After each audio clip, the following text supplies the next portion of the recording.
Part 1. The False Theory. Eugenics and Other Evils. Chapter 1. What is eugenics?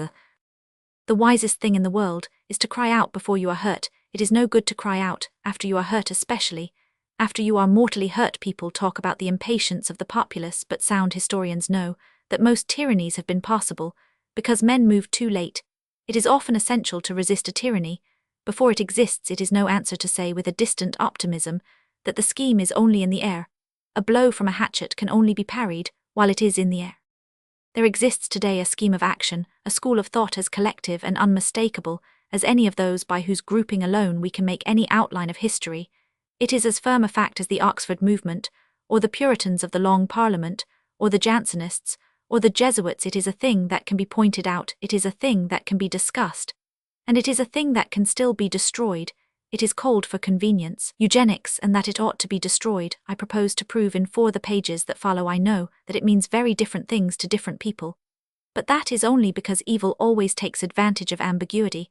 I know it is praised with high professions of idealism and benevolence, with silver-tongued rhetoric about purer motherhood and a happier posterity, but that is only because evil is always flattered as the Furies were called the gracious ones. I know that it numbers many disciples whose intentions are entirely innocent and humane, and who would be sincerely astonished at my describing it as I do, but that is only because evil always wins through the strength of its splendid dupes, and there has in all ages been a disastrous alliance between abnormal innocence and abnormal sin of these who are deceived. I shall speak, of course, as we all do, of such instruments, judging them by the good they think they are doing, and not by the evil which they really do. But eugenics itself does exist for those who have sense enough to see that ideas exist, and eugenics itself in large quantities, or small, coming quickly, or coming slowly, urged from good motives, or bad, applied to 1,000 people, or applied to 3. Eugenics itself is a thing no more to be bargained about than poisoning. It is not really difficult to sum up the essence of eugenics, though some of the eugenists seem to be rather vague about it. The movement consists of 2 parts: a moral basis, which is common to all, and a scheme of social application, which varies a good 5 deal. For the moral basis, it is obvious that man's ethical responsibility varies with his knowledge of consequences. If I were in charge of a baby like Dr. Johnson in that Tower of Vision, and if the baby was ill through having eaten the soap, I might possibly send for a doctor. I might be calling him away from much more serious cases, from the bedsides of babies whose diet had been far more deadly. But I should be justified. I could not be expected to know enough about his other patients to be obliged, or even entitled, to sacrifice to them the baby for whom I was primarily and directly responsible. Now, the eugenic moral basis is this: that the baby for whom we are primarily and directly responsible is the babe unborn, that is, that we know or may come to know enough of certain inevitable tendencies in biology to consider the fruit of some contemplated union in that direct and clear light of conscience, which we can now only fix on the other partner in that union. The one duty can conceivably be as definite as or more definite than the other. The baby that does not exist can be considered even before the wife who does now. It is essential to grasp that this is a comparatively new note in morality. Of course, sane people always thought the aim of marriage was the procreation of children to the glory of God, or according to the plan of nature.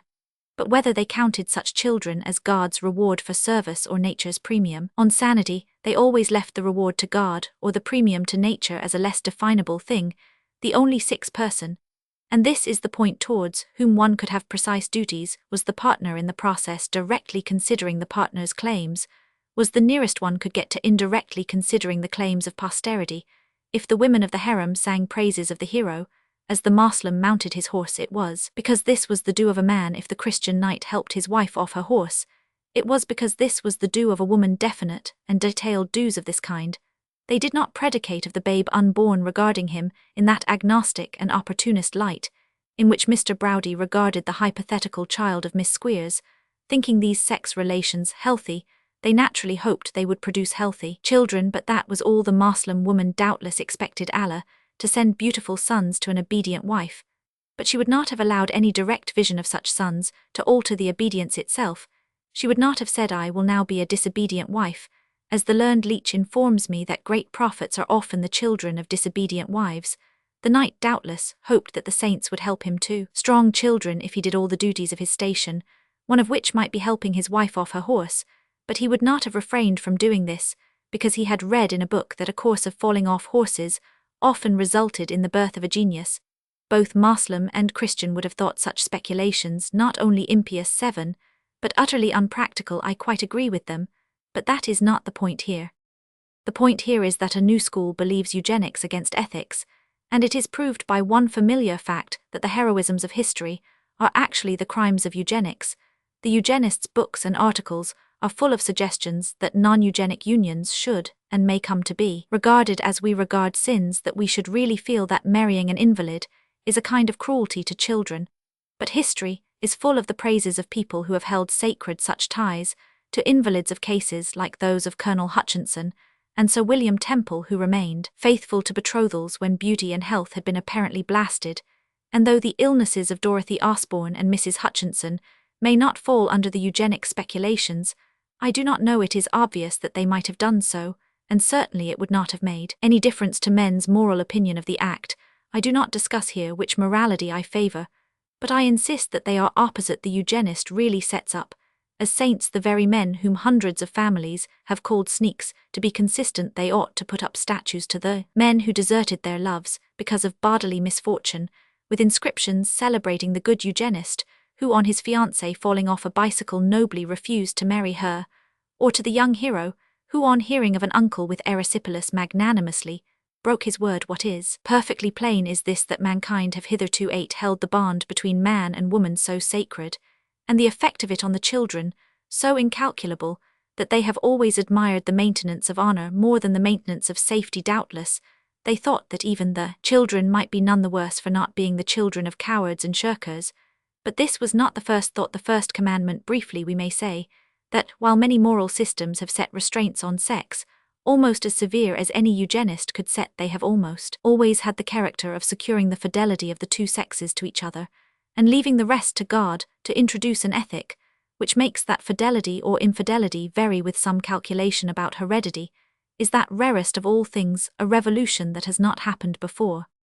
It is only right to say here, though the matter should only be touched on, that many eugenists would contradict this in so far as to claim that there was a consciously eugenic reason for the horror of those unions, which begin with the celebrated denial to man of the privilege of marrying his grandmother. Dr. S.R. Steinmetz, with that creepy simplicity of mind with which the eugenists chill the blood, remarks that we do not yet know quite certainly what were the motives for the horror of that horrible thing which is the agony of Oedipus. With entirely amiable intention, I ask Dr. S.R. Steinmetz to speak for himself.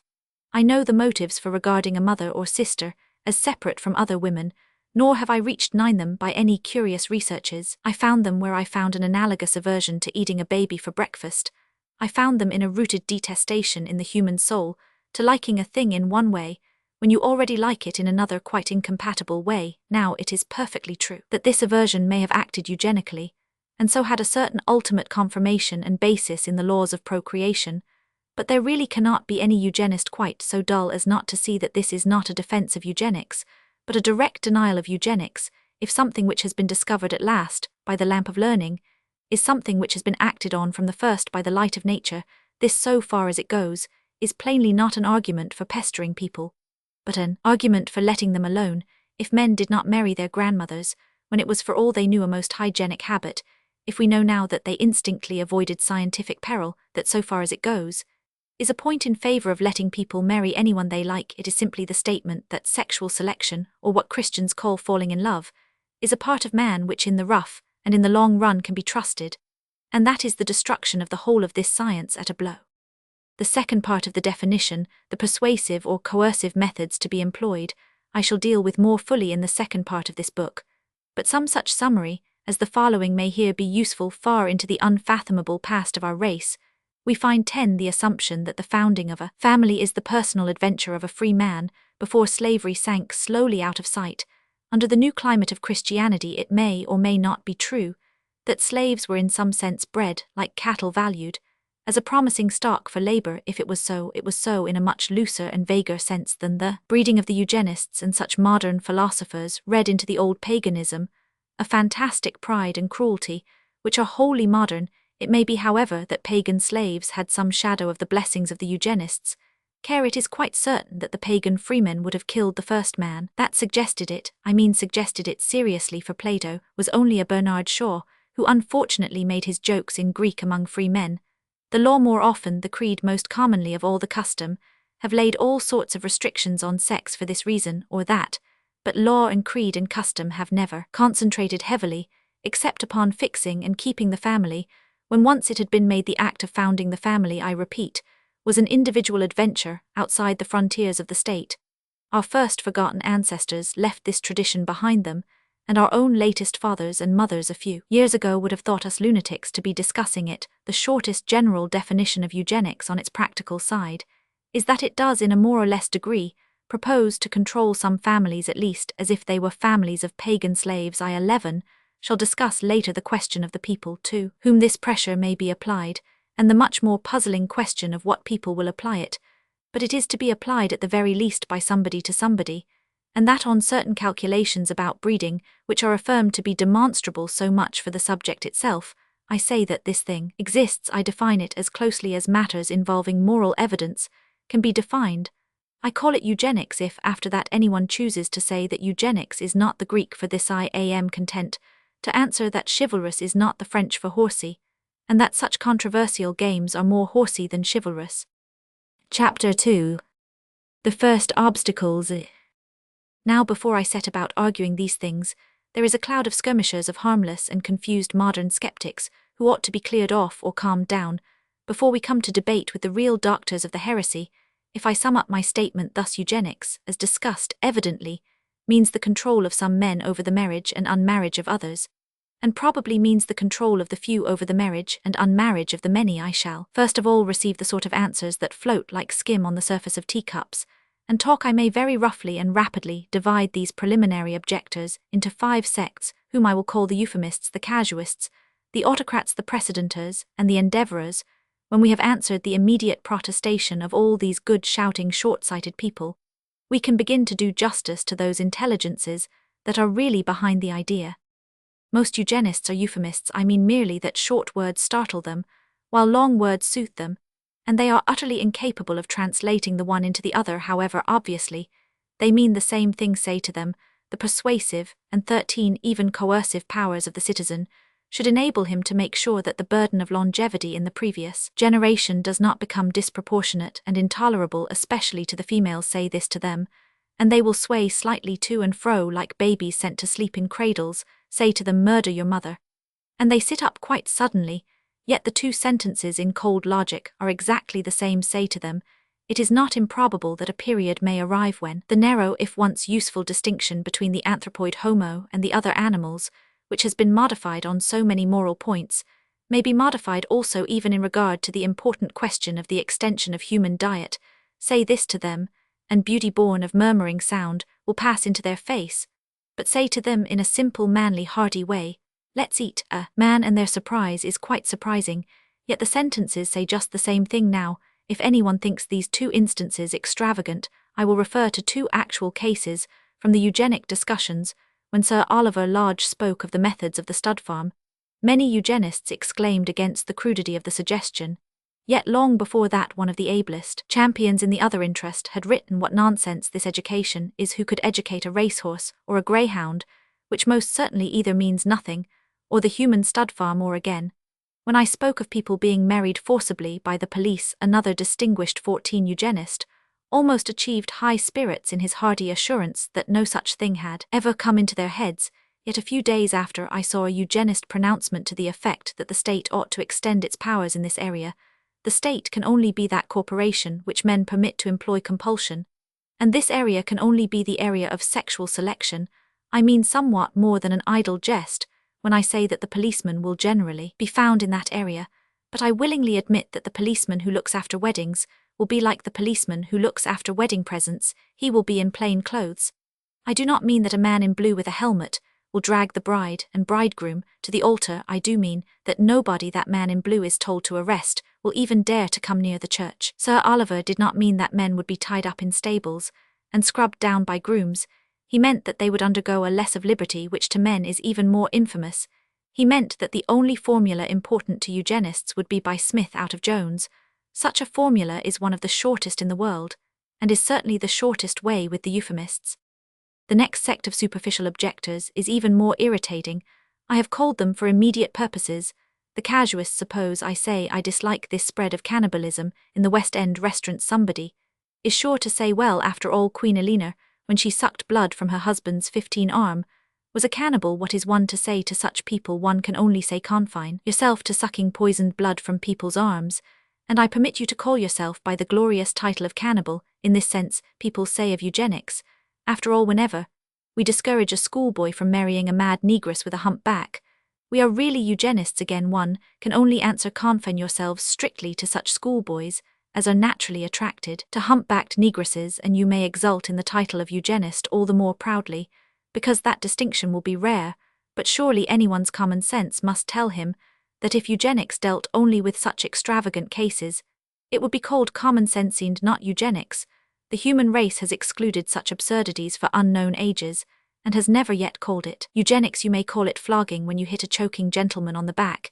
You may call it torture when a man unfreezes his fingers at the fire. But if you talk like that a little longer, you will cease to live among living men. If nothing but this mad minimum of accident were involved, there would be no such thing as a eugenic congress, and certainly no such thing as this book.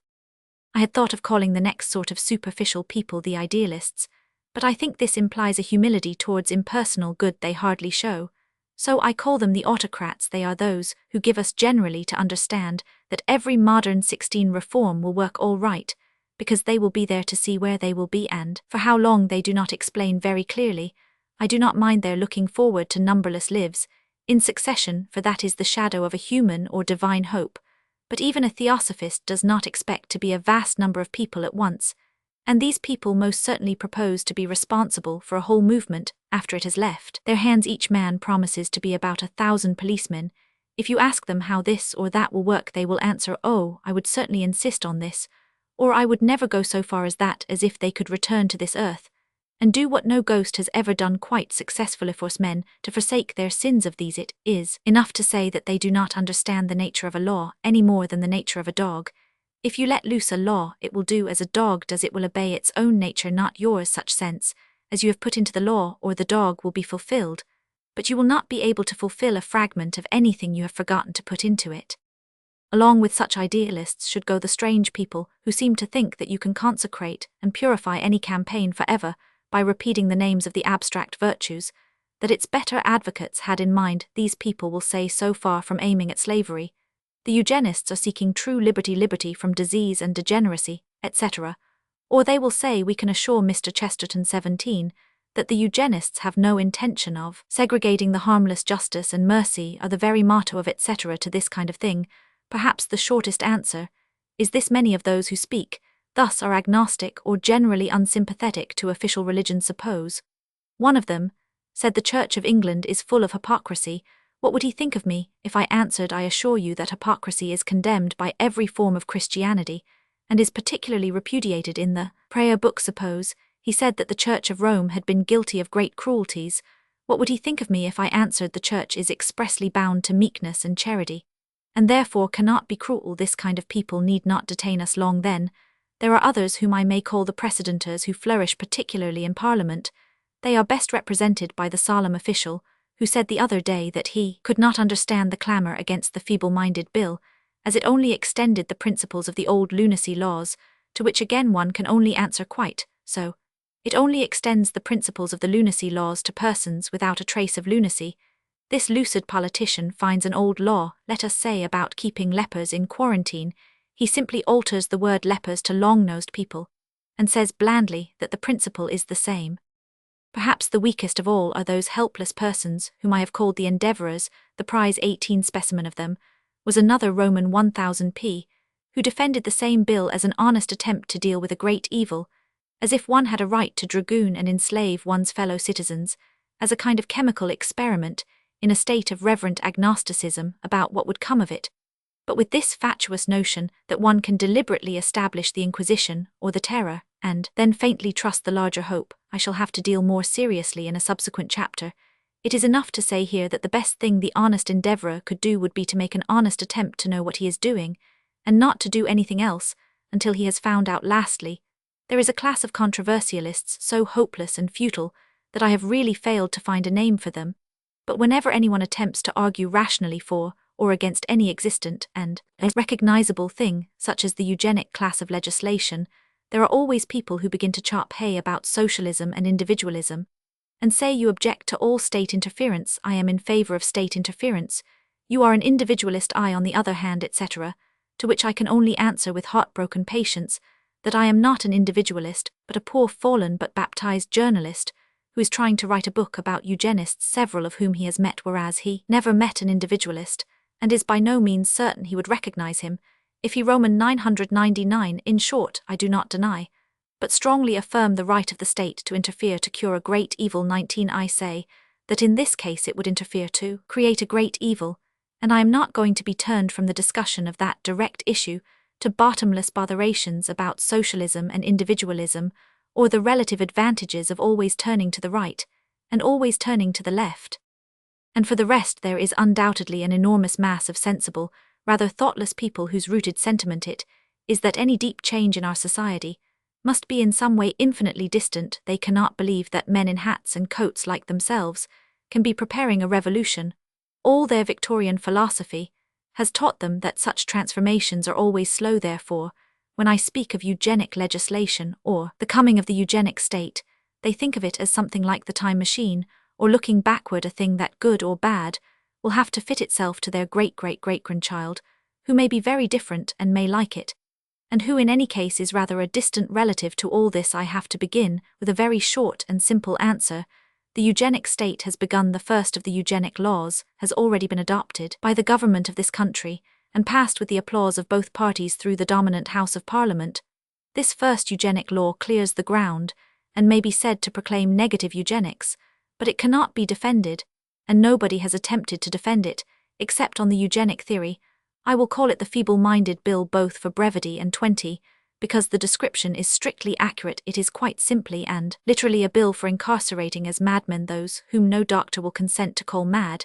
It is enough if some doctor or other may happen to call them weak-minded, since there is scarcely any human being to whom this term has not been conversationally applied by his own friends and relatives on some occasion or other, unless his friends and relatives have been lamentably lacking in spirit. It can be clearly seen that this law, like the early Christian church, to which however it presents points of dissimilarity, is a net drawing in of all kinds.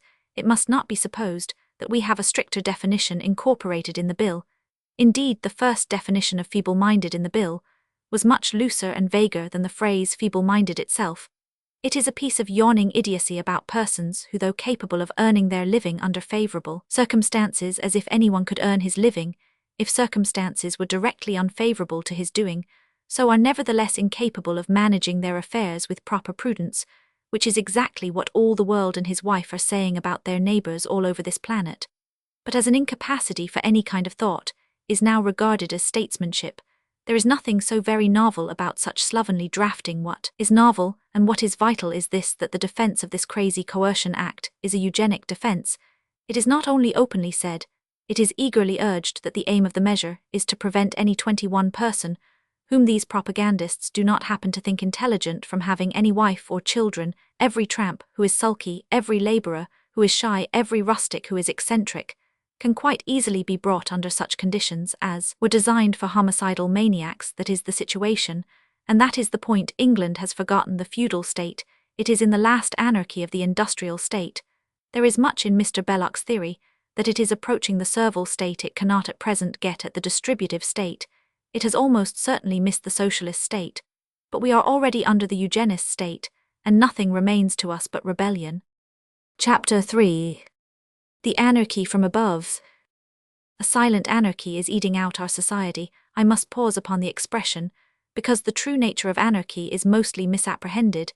It is not in the least necessary that anarchy should be violent, nor is it necessary that it should come from below. A government may grow anarchic as much as a people. More sentimental sort of Tory uses the word anarchy as a mere term of abuse for rebellion, but he misses a most important intellectual distinction. Rebellion may be wrong and disastrous, but even when rebellion is wrong, it is never anarchy. When it is not self-defense, it is usurpation. It aims at setting up a new rule in place of the old rule, And while it cannot be anarchic in essence because it has an aim, it certainly cannot be anarchic in method, for men must be organized when they fight, and the discipline in a rebel army has to be as good as the discipline in the royal army. This deep principle of distinction must be clearly kept in mind. Take, for the sake of symbolism, those two great spiritual stories, which, whether we count them myths or mysteries, have so long been the two hinges of all European morals. The Christian who is inclined to sympathize generally 23 with constituted authority will think of rebellion under the image of Satan, the rebel against God. But Satan, though a traitor, was not an anarchist. He claimed the crown of the cosmos, and had he prevailed, would have expected his rebel angels to give up rebelling. On the other hand, the Christian, whose sympathies are more generally with just self-defense among the oppressed, will think rather of Christ himself defying the high priests and scourging the rich traders.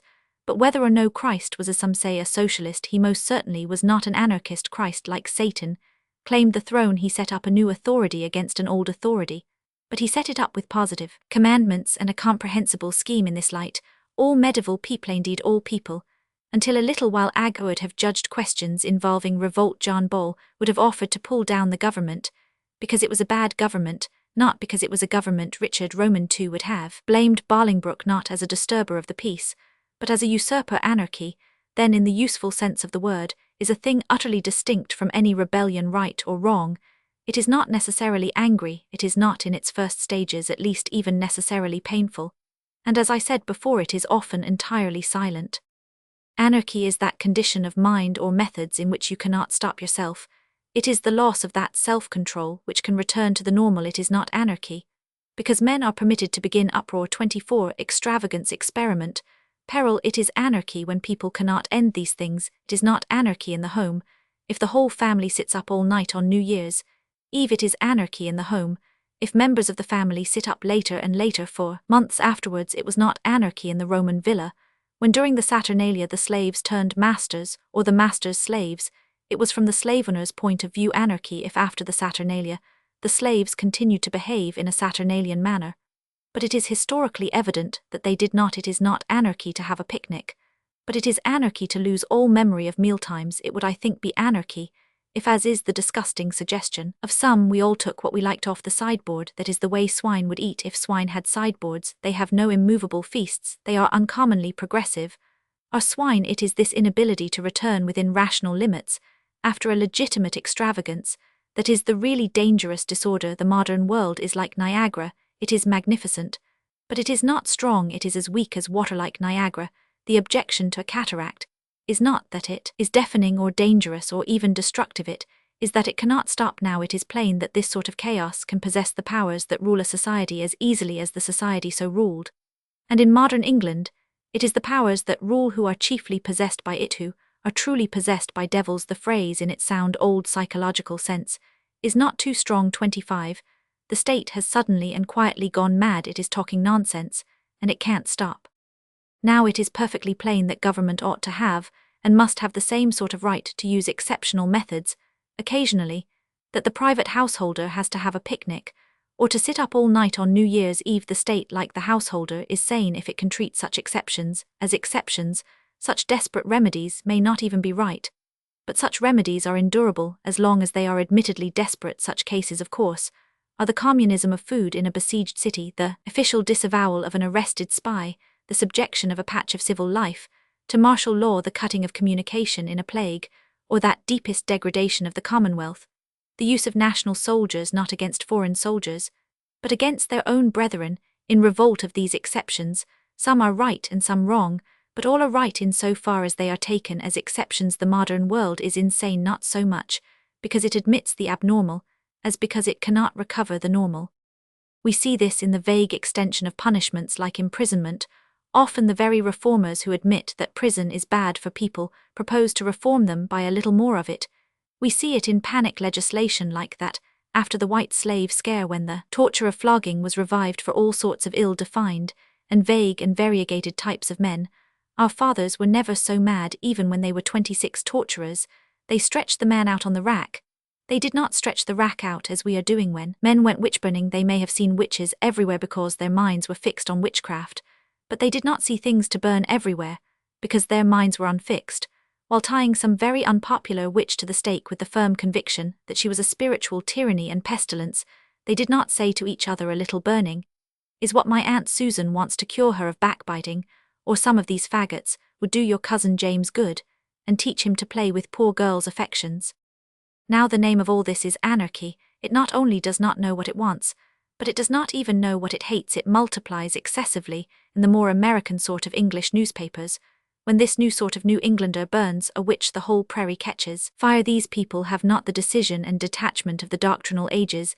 They cannot do a monstrous action, and still see it is monstrous. Wherever they make a stride, they make a rut. They cannot stop their own thoughts, though their thoughts are pouring into the pit.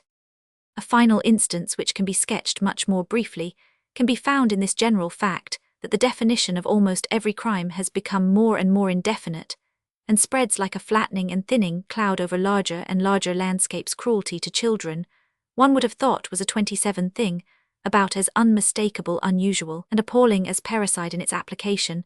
It has come to cover almost every negligence that can occur in a needy household. The only distinction is, of course, that these negligences are punished in the poor, who generally can't help them, and not in the rich, who generally can.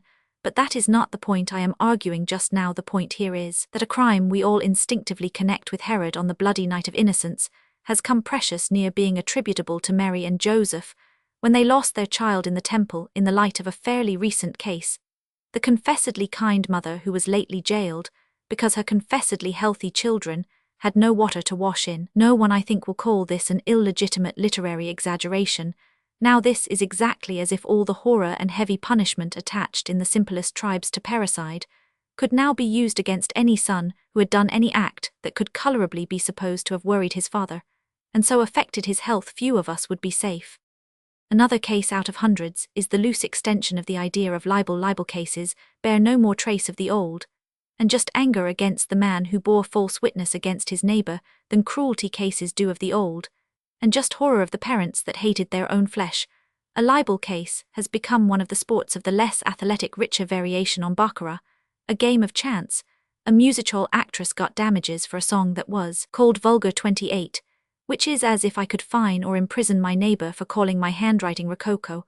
A politician got huge damages because he was said to have spoken to children about tariff reform, as if that seductive topic would corrupt their virtue like an indecent story. Sometimes libel is defined as anything calculated to hurt a man in his business, in which case any new tradesman calling himself a grocer slanders the grocer opposite. All this, I say, is anarchy, for it is clear that its exponents possess no power of distinction or sense of proportion by which they can draw the line between calling a woman a popular singer and calling her a bad lot, or between charging a man with leading infants to protection and leading them to sin and shame. But the vital point to which to return is this, that it is not necessarily, nor even specially, an anarchy in the populace. It is an anarchy in the organ of government. It is the magistrates' voices of the governing class who cannot distinguish between cruelty and carelessness. It is the judges and their very submissive special juries who cannot see the difference between opinion and slander. And it is the highly placed and highly paid experts who have brought in the first eugenic law, the feeble-minded Bilthus showing that they can see no difference between a mad and a sane man. That, to begin with, is the historic atmosphere in which this thing was born. It is a peculiar atmosphere, and luckily not likely to last. Real progress bears the same relation to it that a happy girl laughing bears 29 to an hysterical girl who cannot stop laughing. But I have described this atmosphere first because it is the only atmosphere in which such a thing as the eugenist legislation could be proposed among men. All other ages would have called it to some kind of logical account, however academic or narrow. The lowest sophist in the Greek schools would remember enough of Socrates to force the eugenist to tell him at least whether Midias was segregated, because he was curable, or because he was incurable. The meanest Thomist of the medieval monasteries would have the sense to see that you cannot discuss a madman when you have not discussed a man. The most owlish Calvinist commentator in the 17th century would ask the eugenist to reconcile such Bible texts as derided fools with the other Bible texts that praised them. The dullest shopkeeper in Paris in 1790 would have asked what were the rights of man if they did not include the rights of the lover, the husband, and the father. It is only in our own London particular, as Mr. Guppy said of the fog, that small figures can loom so large in the vapour, and even mingle with quite different figures, and have the appearance of a mob. But above all I have dwelt on the telescopic quality in these twilight avenues, because unless the reader realizes how elastic and unlimited they are, he simply will not believe in the abominations we have to combat. One of those wise old fairy tales that come from nowhere and flourish everywhere tells how a man 30 came to own a small magic machine like a coffee mill, which would grind anything he wanted when he said one word and stop, when he said another after performing marvels, which I wish my conscience would let me put into this book for padding the mill, was merely asked to grind a few grains of salt at an officer's mess on board ship, for salt is the type everywhere of small luxury and exaggeration, and sailors' tales should be taken with a grain of it. The man remembered the word that started the salt mill, and then touching the word that stopped it, suddenly remembered that he forgot the tall ship sank laden and sparkling to the topmasts with salt like Arctic snows, but the mad mill was still grinding at the ocean bottom where all the men lay drowned, and that, so says this fairy tale, is why the great waters about our world have a bitter taste for the fairy tales, knew what the modern mystics daunt, that one should not let loose either the supernatural or the natural. Chapter 4. The Lunatic and the Law. The modern evil, we have said, greatly turns on this, that people do not see that the exception proves the rule. Thus, it may or may not be right to kill a murderer, but it can only conceivably be right to kill a murderer, because it is wrong to kill a man if the hangman, having got his hand in, proceeded to hang friends and relatives to his taste and fancy. He would intellectually unhang the first man, though the first man might not think so. Or thus again, if you say an insane man is irresponsible, you imply that a sane man is responsible. He is responsible for the insane man, and the attempt of the eugenists and other fatalists to treat all men as irresponsible is the largest and flattest folly in philosophy. The eugenist has to treat everybody, including himself, as an exception to a rule that isn't there. The eugenists, as a first move, have extended the frontiers of the lunatic asylum. Let us take this as our definite starting point, and ask ourselves what lunacy is, and what is its fundamental relation to human society. Now that raw juvenile skepticism that clogs all thought with catchwords may often be heard to remark that the mad are only the minority, 32 the sane, only the majority. There is a neat exactitude about such people's nonsense. They seem to miss the point by magic. The mad are not a minority because they are not a corporate body, and that is what their madness means. The sane are not a majority, they are mankind, and mankind, as its name would seem to imply, is a kind, not a degree. In so far as the lunatic differs, he differs from all minorities and majorities in kind. The madman who thinks he is a knife cannot go into partnership with the other who thinks he is a fork. There is no trysting place outside reason, there is no inn on those wild roads that are beyond the world. The madman is not he that defies the world. The saint, the criminal, the martyr, the cynic, the nihilist may all defy the world, quite sanely. And even if such fanatics would destroy the world owes them a strictly fair trial, according to proof and public law. But the madman is not the man who defies the world, he is the man who denies it. Suppose we are all standing round a field, and looking at a tree in the middle of it. It is perfectly true that we all see it, as the decadents say, in infinitely different aspects.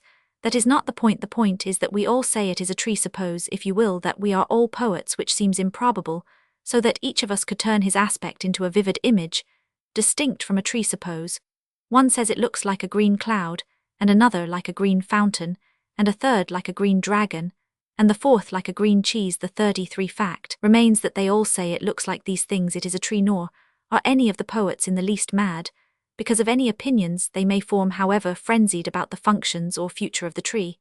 A conservative poet may wish to clip the tree, a revolutionary poet may wish to burn it, an optimist poet may want to make it a Christmas tree, and hang candles on it. A pessimist poet may want to hang himself on it. None of these are mad, because they are all talking about the same thing, but there is another man who is talking horribly about something else. There is a monstrous exception to mankind. Why he is so we know not. A new theory says it is heredity, an older theory says it is devils. But in any case, the spirit of it is the spirit that denies the spirit, that really denies realities. This is the man who looks at the tree, and does not say it looks like a lion, but says that it is a lamppost. I do not mean that all mad delusions are as concrete as this, though some are more concrete. Believing your own body is glass is a more daring denial of reality than believing a tree is a glass lamp at the top of a pole.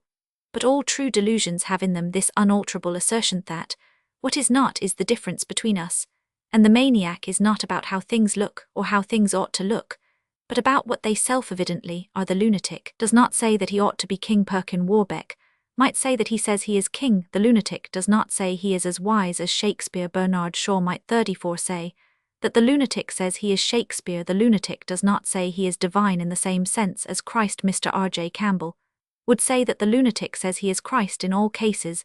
The difference is a difference about what is there, not a difference touching what should be done about it. For this reason, and for this alone, the lunatic is outside public law. This is the abysmal difference between him and the criminal. The criminal admits the facts, and therefore permits us to appeal to the facts. We can so arrange the facts around him that he may really understand that agreement is in his own interests. We can say to him, do not steal apples from this tree, or we will hang you on that tree.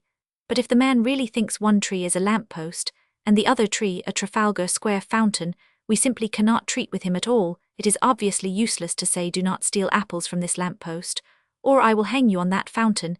If a man denies the facts, there is no answer but to lock him up. He cannot speak our language, not that varying verbal language which often misses fire even with us, but that enormous alphabet of sun and moon, and green grass and blue sky, in which alone we meet, and by which alone we can signal to each other. That unique man of genius, George MacDonald, described in one of his weird stories, two systems of space coincident, so that where I knew there was a piano standing in a drawing room, you knew there was a rose bush growing in a garden. Something of 35.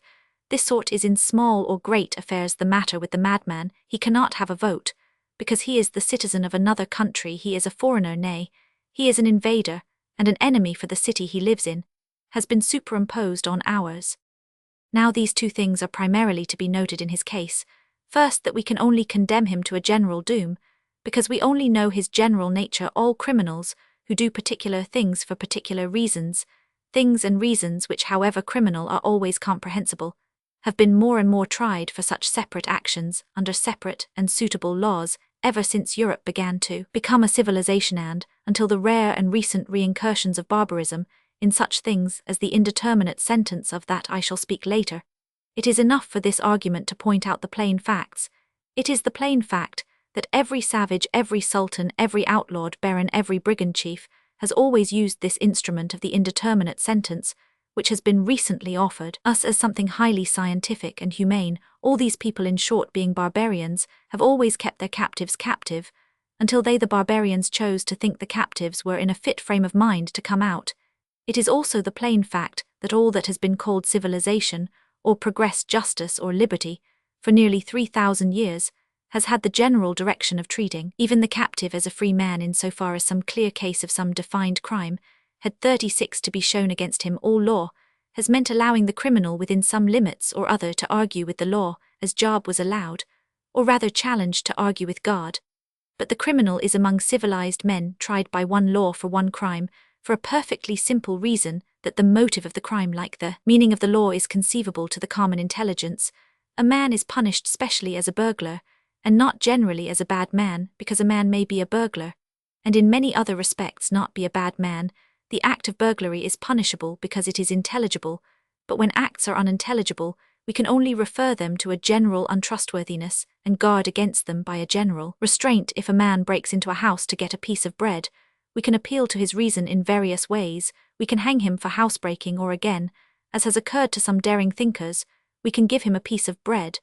But if he breaks in, let us say, to steal the parings of other people's finger-nails, then we are in a difficulty. We cannot imagine what he is going to do with them, and therefore cannot easily imagine what we are going to do with him. If a villain comes in cloak and mask, and puts a little arsenic in the soup, we can collar him, and say to him distinctly, you are guilty of murder, and I will now consult the code of tribal law under which we live to see if this practice is not forbidden. But if a man in the same cloak and mask is found at midnight, putting a little soda water in the soup, what can we say? Our 37 charge necessarily becomes a more general one. We can only observe with a moderation almost amounting to weakness, you seem to be the sort of person who will do this sort of thing. And then we can lock him up. The principle of the indeterminate sentence is the creation of the indeterminate mind. It does apply to the incomprehensible creature, the lunatic, and it applies to nobody else. The second thing to be noted is this, that it is only by the unanimity of sane men that we can condemn this man as utterly separate. If he says a tree is a lamppost, he is mad, but only because all other men say it is a tree. If some men thought it was a tree with a lamp on it, and others thought it was a lamppost wreathed with branches and vegetation, then it would be a matter of opinion and degree, and he would not be mad but merely extreme certainly. He would not be mad if nobody, but a botanist could see it was a tree certainly. His enemies might be madder than he if nobody, but a lamplighter could see it was not a lamppost, and, similarly, a man is not imbecile if only a eugenist thinks so. The question then raised would not be his sanity, but the sanity of one botanist or one lamplighter, or one eugenist that which can condemn the abnormally foolish, is not the abnormally clever, which is obviously a matter in dispute. That which can condemn the abnormally foolish is the normally foolish. It is when he begins to say and do things that even stupid people do not say or do, that we have a right to treat him as the 38 exception, and not the rule. It is only because we none of us profess to be anything more than man that we have authority to treat him as something less. Now the first principle behind eugenics becomes plain enough. It is the proposal that somebody or something should criticize men with the same superiority with which men criticize madmen. It might exercise this right with great moderation, but I am not here talking about the exercise, but about the right. Its claim certainly is to bring all human life under the lunacy laws. Now this is the first weakness in the case of the eugenists, that they cannot define who is to control whom. They cannot say by what authority they do these things. They cannot see the exception is different from the rule, even when it is misrule, even when it is an unruly rule. The sound sense in the old lunacy law was this, that you cannot deny that a man is a citizen until you are practically prepared to deny that he is a man. Men, and only men, can be the judges of whether he is a man, but any private club of prigs can be judges of whether he ought to be a citizen. When once we step down from that tall and splintered peak of pure insanity, we step on to a tableland where one man is not so widely different from another outside the exception. What we find is the average, and the practical legal shape of the quarrel is this, that unless the normal men have the right to expel the abnormal, what particular sort of abnormal men have the right to expel the normal 39 men? If sanity is not good enough, what is there that is saner than sanity? Without any grip of the notion of a rule and an exception, the general idea of judging people's heredity breaks down, and is useless for this reason, that if everything is the result of a doubtful heredity, the judgment itself is the result of a doubtful heredity. Also let it judge not, that it be not judged. Eugenists, strange to say, have fathers and mothers like other people, and our opinion about their fathers and mothers is worth exactly as much as their opinions about ours. None of the parents were lunatics, and the rest is mere likes and dislikes. Suppose Dr. Saliby had gone up to Byron and said, "My lord, I perceive you have a clubfoot and inordinate passions. Such are the hereditary results of a profligate soldier marrying a hot-tempered woman." The poet might logically reply with characteristic lucidity and impropriety, "Sir, I perceive you have a confused mind and an unphilosophic theory about other people's love affairs. Such are the hereditary delusions bred by a Syrian doctor marrying a Quaker lady from York." Suppose Dr. Karl Pearson had said to Shelley, "From what I see of your temperament, you are running great risks in forming a connection with the daughter of a fanatic and eccentric like Godwin Shelley," would be employing the strict rationalism of the older and stronger freethinkers. If he answered, "From what I observe of your mind, you are rushing on destruction in marrying the great niece of an old 40 corpse of a courtier and dilettante like Samuel Rogers," it is only opinion for opinion. Nobody can pretend that either Mary Godwin or Samuel Rogers was mad, and the general view a man may hold about the healthiness of inheriting their blood or type is simply the same sort of general view by which men do marry for love or liking. There is no reason to suppose that Dr. Karl Pearson is any better judge of a bridegroom than the bridegroom is of a bride. An objection may be anticipated here, but it is very easily answered. It may be said that we do in fact call in medical specialists to settle whether a man is mad, and that these specialists go by technical and even secret tests that cannot be known to the mass of men. It is obvious that this is true. It is equally obvious that it does not affect our argument. When we ask the doctor whether our grandfather is going mad, we still mean mad by our own common human definition. We mean, is he going to be a certain sort of person whom all men recognize, when once he exists that certain specialists can detect the approach of him.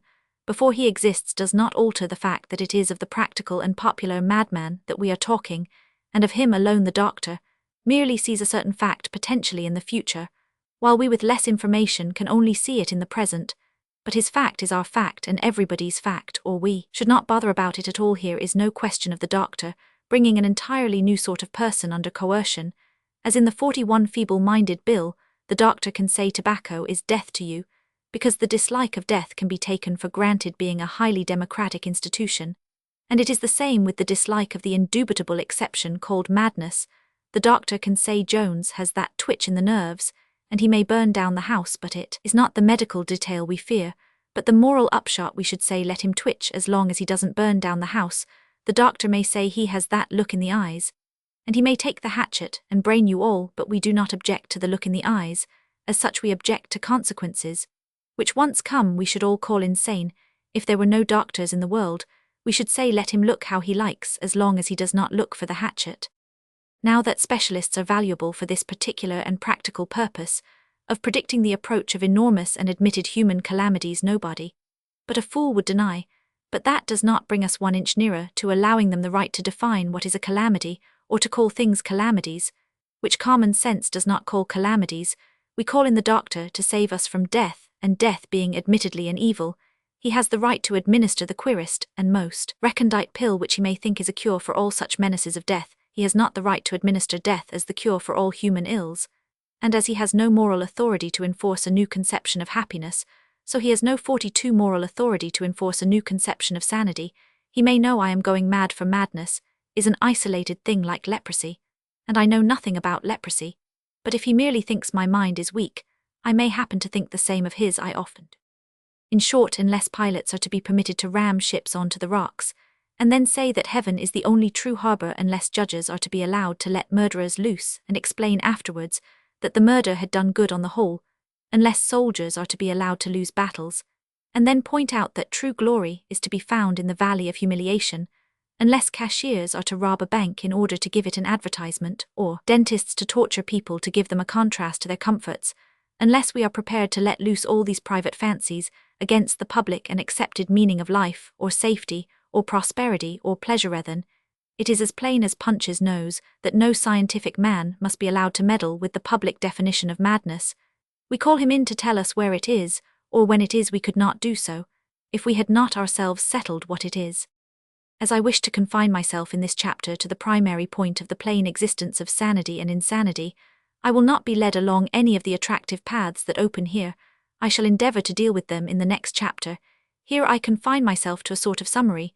Suppose a man's throat has been cut quite swiftly, and suddenly with a table 43 knife at a small table where we sit, the whole of civil law rests on the supposition that we are witnesses that we saw it, and if we do not know about it, who does? Now suppose all the witnesses fall into a quarrel about degrees of eyesight. Suppose one says he had brought his reading glasses instead of his usual glasses, and therefore did not see the man fall across the table and cover it with blood. Suppose another says he could not be certain it was blood because a slight color blindness was hereditary in his family. Suppose a third says he cannot swear to the uplifted knife because his oculist tells him he is astigmatic and vertical lines do not affect him as do horizontal lines. Suppose another says that dots have often danced before his eyes in very fantastic combinations, many of which were very like one gentleman cutting another gentleman's throat at dinner. All these things refer to real experiences. There is such a thing as myopia, there is such a thing as color blindness, there is such a thing as astigmatism, there is such a thing as shifting shapes swimming before the eyes. But what should we think of a whole dinner party that could give nothing except these highly scientific explanations, when found in company with a corpse? I imagine there are only 2 things we could think, either that they were all drunk or they were all murderers. And yet there is an exception. If there were one man at table who was admittedly blind, should we not give him the benefit of the doubt? Should we not 44 honestly feel that he was the exception that proved the rule? The very fact that he could not have seen would remind us that the other men must have seen. The very fact that he had no eyes must remind us of eyes. A man can be blind, a man can be dead, a man can be mad, but the comparison is necessarily weak, after all, for it is the essence of madness to be unlike anything else in the world, which is perhaps why so many men wiser than we have traced it to another. Lastly, the literal maniac is different from all other persons in dispute in this vital respect, that he is the only person whom we can with a final lucidity declare that we do not want. He is almost always miserable himself, and he always makes others miserable, but this is not so with the mere invalid. The eugenists would probably answer all my examples by taking the case of marrying into a family with consumption or some such disease, which they are fairly sure is hereditary, and asking whether such cases at least are not clear cases for a eugenic intervention. Permit me to point out to them that they once more make a confusion of thought. The sickness or soundness of a consumptive may be a clear and calculable matter. The happiness or unhappiness of a consumptive is quite another matter, and is not calculable at all. What is the good of telling people that if they marry for love they may be punished by being the parents of Keats, or the parents of Stevenson? Keats died young, but he had more pleasure, 45 in a minute, than a eugenist gets in a month. Stevenson had lung trouble, and it may for all I know have been perceptible to the eugenic eye even a generation before, but who would perform that illegal operation, the stopping of Stevenson, intercepting a letter bursting with good news, confiscating a hamper full of presents and prizes, pouring torrents of intoxicating wine into the sea? All this is a faint approximation for the eugenic inaction of the ancestors of Stevenson. This, however, is not the essential point with Stevenson.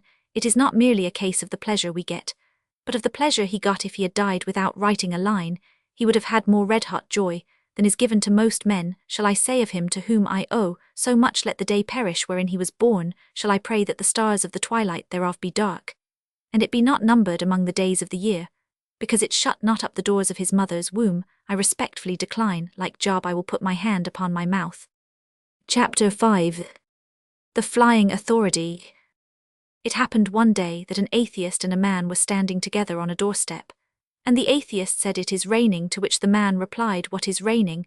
which question was the beginning of a violent quarrel and a lasting friendship. I will not touch upon any heads of the dispute, which doubtless included Jupiter Pluvius, the neuter gender pantheism, Noah's Ark Macintoshes, and the passive mood, but I will record the one point upon which the two persons emerged in some agreement. It was that there is such a thing as an atheistic literary style, that materialism may appear in the mere diction of a man, though he be speaking of clocks or cats, or anything quite remote from theology. The mark of the atheistic style is that it instinctively chooses the word, which suggests that things are dead things, that things have no souls. Thus they will not speak of waging war, which means willing it. They speak of the outbreak of war, as if all the guns blew up without the men touching them. Thus those socialists that are atheist will not call their international sympathy, they will call it solidarity, as if the poor men of France and 47 Germany were physically stuck together like dates in a grocer's shop. The same Marxian socialists are accused of cursing the capitalists inordinately, but the truth is that they let the capitalists off much too easily, for instead of saying that employers pay less wages, which might pin the employers to some moral responsibility, they insist on talking about the rise and fall of wages, as if a vast silver sea of sixpences and shillings was always going up and down automatically like the real sea at Margate. Thus they will not speak of reform, but of development, and they spoil their one honest and virile phrase, the class war, by talking of it, as no one in his wits can talk of a war predicting its finish and final result, as one calculates the coming of Christmas Day, or the taxes. Thus lastly, as we shall see touching our special subject matter, here the atheist style in letters always avoids talking of love, or lust, which are things alive, and calls marriage or concubinage the relations of the sexes, as if a man and a woman were two wooden objects standing in a certain angle and attitude to each other, like a table and a chair. Now the same anarchic mystery that clings round the phrase ill plut clings round the phrase ill faut in English. It is generally represented by the passive mood in grammar and the eugenists, and their like deal especially in it. They are as passive in their statements as they are active in their experiments. Their sentences always enter tail first, and have no 48 subject like animals without heads. It is never the doctor should cut off this leg, or the policeman should collar that man. It is always such limbs should be amputated, or such men should be under restraint. Hamlet said, "I should have fatted all the region kites with this slaves." Awful the eugenist would say the region kites should if possible be fattened, and the offal of this slave is available for the dietetic experiment. Lady Macbeth said, "Give me the daggers ill, let his bowels out." The eugenist would say in such cases, "The bowels should," etc. Do not blame me for the repulsiveness of the comparisons. I have searched English literature for the most decent parallels to eugenist language. The formless god that broods over the east is called Om. The formless god who has begun to brood over the west is called On. But here we must make a distinction. The impersonal word on is French, and the French have a right to use it because they are a democracy.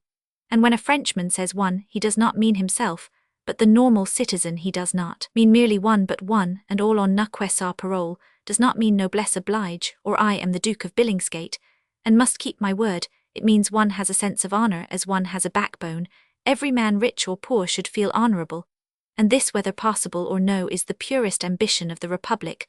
But when the eugenists say conditions 49 must be altered or ancestry should be investigated, or whatnot, it seems clear that they do not mean that the democracy must do it. Whatever else they may mean, they do not mean that any man not evidently mad may be trusted with these tests and rearrangements, as the French democratic system trusts such a man with a vote or a farm or the control of a family. That would mean that Jones and Brown, being both ordinary men, would set about arranging each other's marriages, and this state of affairs would seem a little elaborate, and it might occur even to the eugenic mind that if Jones and Brown are quite capable of arranging each other's marriages, it is just possible that they might be capable of arranging their own. This dilemma, which applies in so simple a case, applies equally to any wide and sweeping system of eugenist voting, for though it is true that the community can judge more dispassionately than a man can judge in his own case, this particular question of the choice of a wife is so full of disputable shades in every conceivable case that it is surely obvious that almost any democracy would simply vote the thing out of the sphere of voting, as they would any proposal of police interference in the choice of walking weather or of children's names. I should not like to be the politician who should propose a particular instance of eugenics to be voted on by the French people. Democracy dismissed, it is here hardly needful to consider the other old models. Modern scientists 50 will not say that George Roman III in his lucid intervals should settle who is mad, or that the aristocracy that introduced gout shall supervise diet. I hold it clear, therefore, if anything is clear about the business, that the eugenists do not merely mean that the mass of common men should settle each other's marriages between them. The question remains, therefore, whom they do instinctively trust when they say that this or that ought to be done. What is this flying and evanescent authority that vanishes wherever we seek to fix it? Who is the man, who is the lost subject that governs the eugenist's verb in a large number of cases? I think we can simply say that the individual eugenist means himself, and nobody else. Indeed, one eugenist, Mr. A.H. Huth, actually had a sense of humor, and admitted this. He thinks a great deal of good could be done with a surgical knife if we would only turn him loose with one, and this may be true. A great deal of good could be done with a loaded revolver in the hands of a judicious student of human nature. But it is imperative that the eugenist should perceive that on that principle we can never get beyond a perfect balance of different sympathies and antipathies. I mean that I should differ from Dr. Saliby or Dr. Karl Pearson, not only in a vast majority of individual cases, but in a vast majority of cases in which they would be bound to admit that such a difference was natural and reasonable. The chief victim of these famous doctors would be a yet more famous 51 doctor, that eminent though unpopular practitioner, Dr. Fell. To show that such rational and serious differences do exist, I will take one instance from that bill which proposed to protect families and the public generally from the burden of feeble-minded persons. Now, even if I could share the eugenic contempt for human rights, even if I could start gaily on the eugenic campaign, I should not begin by removing feeble-minded persons. I have known as many families in as many classes as most men, and I cannot remember meeting any very monstrous human suffering arising out of the presence of such insufficient and negative types. There seem to be comparatively few of them, and those few by no means the worst burdens upon domestic happiness. I do not hear of them often. I do not hear of them doing much more harm than good, and in the few cases I know well they are not only regarded with human affection, but can be put to certain limited forms of human use. Even if I were a eugenist, then I should not personally elect to waste my time locking up the feeble-minded. The people I should lock up would be the strong-minded. I have known hardly any cases of mere mental weakness making a family a failure. I have known 8 or 9 cases of violent and exaggerated force of character making a family a hell. If the strong-minded could be segregated, it would quite certainly be better for their friends and families. And if there is really anything in heredity, it would be better for 52 posterity too, for the kind of egoist I mean is a madman in a much more plausible sense than the mere harmless deficient, and to hand on the horrors of his anarchic and insatiable temperament is a much graver responsibility than to leave a mere inheritance of childishness. I would not arrest such tyrants because I think that even moral tyranny in a few homes is better than a medical tyranny, turning the state into a madhouse. I would not segregate them, because I respect a man's free will and his front door, and his right to be tried by his peers. But since free will is believed by eugenists no more than by Calvinists, since front doors are respected by eugenists no more than by housebreakers, and since the habeas corpus is about as sacred to eugenists as it would be to King John, why do not they bring light and peace into so many human homes by removing a demoniac from each of them? Why do not the promoters of the feeble-minded bill call at the many grand houses in town or country where such nightmares notoriously are? Why do they not knock at the door and take the bad squire away? Why do they not ring the bell and remove the dipsomaniac prizefighter? I do not know. And there is only one reason I can think of, which must remain a matter of speculation. When I was at school, the kind of boy who liked teasing half-wits was not the sort that stood up to bullies.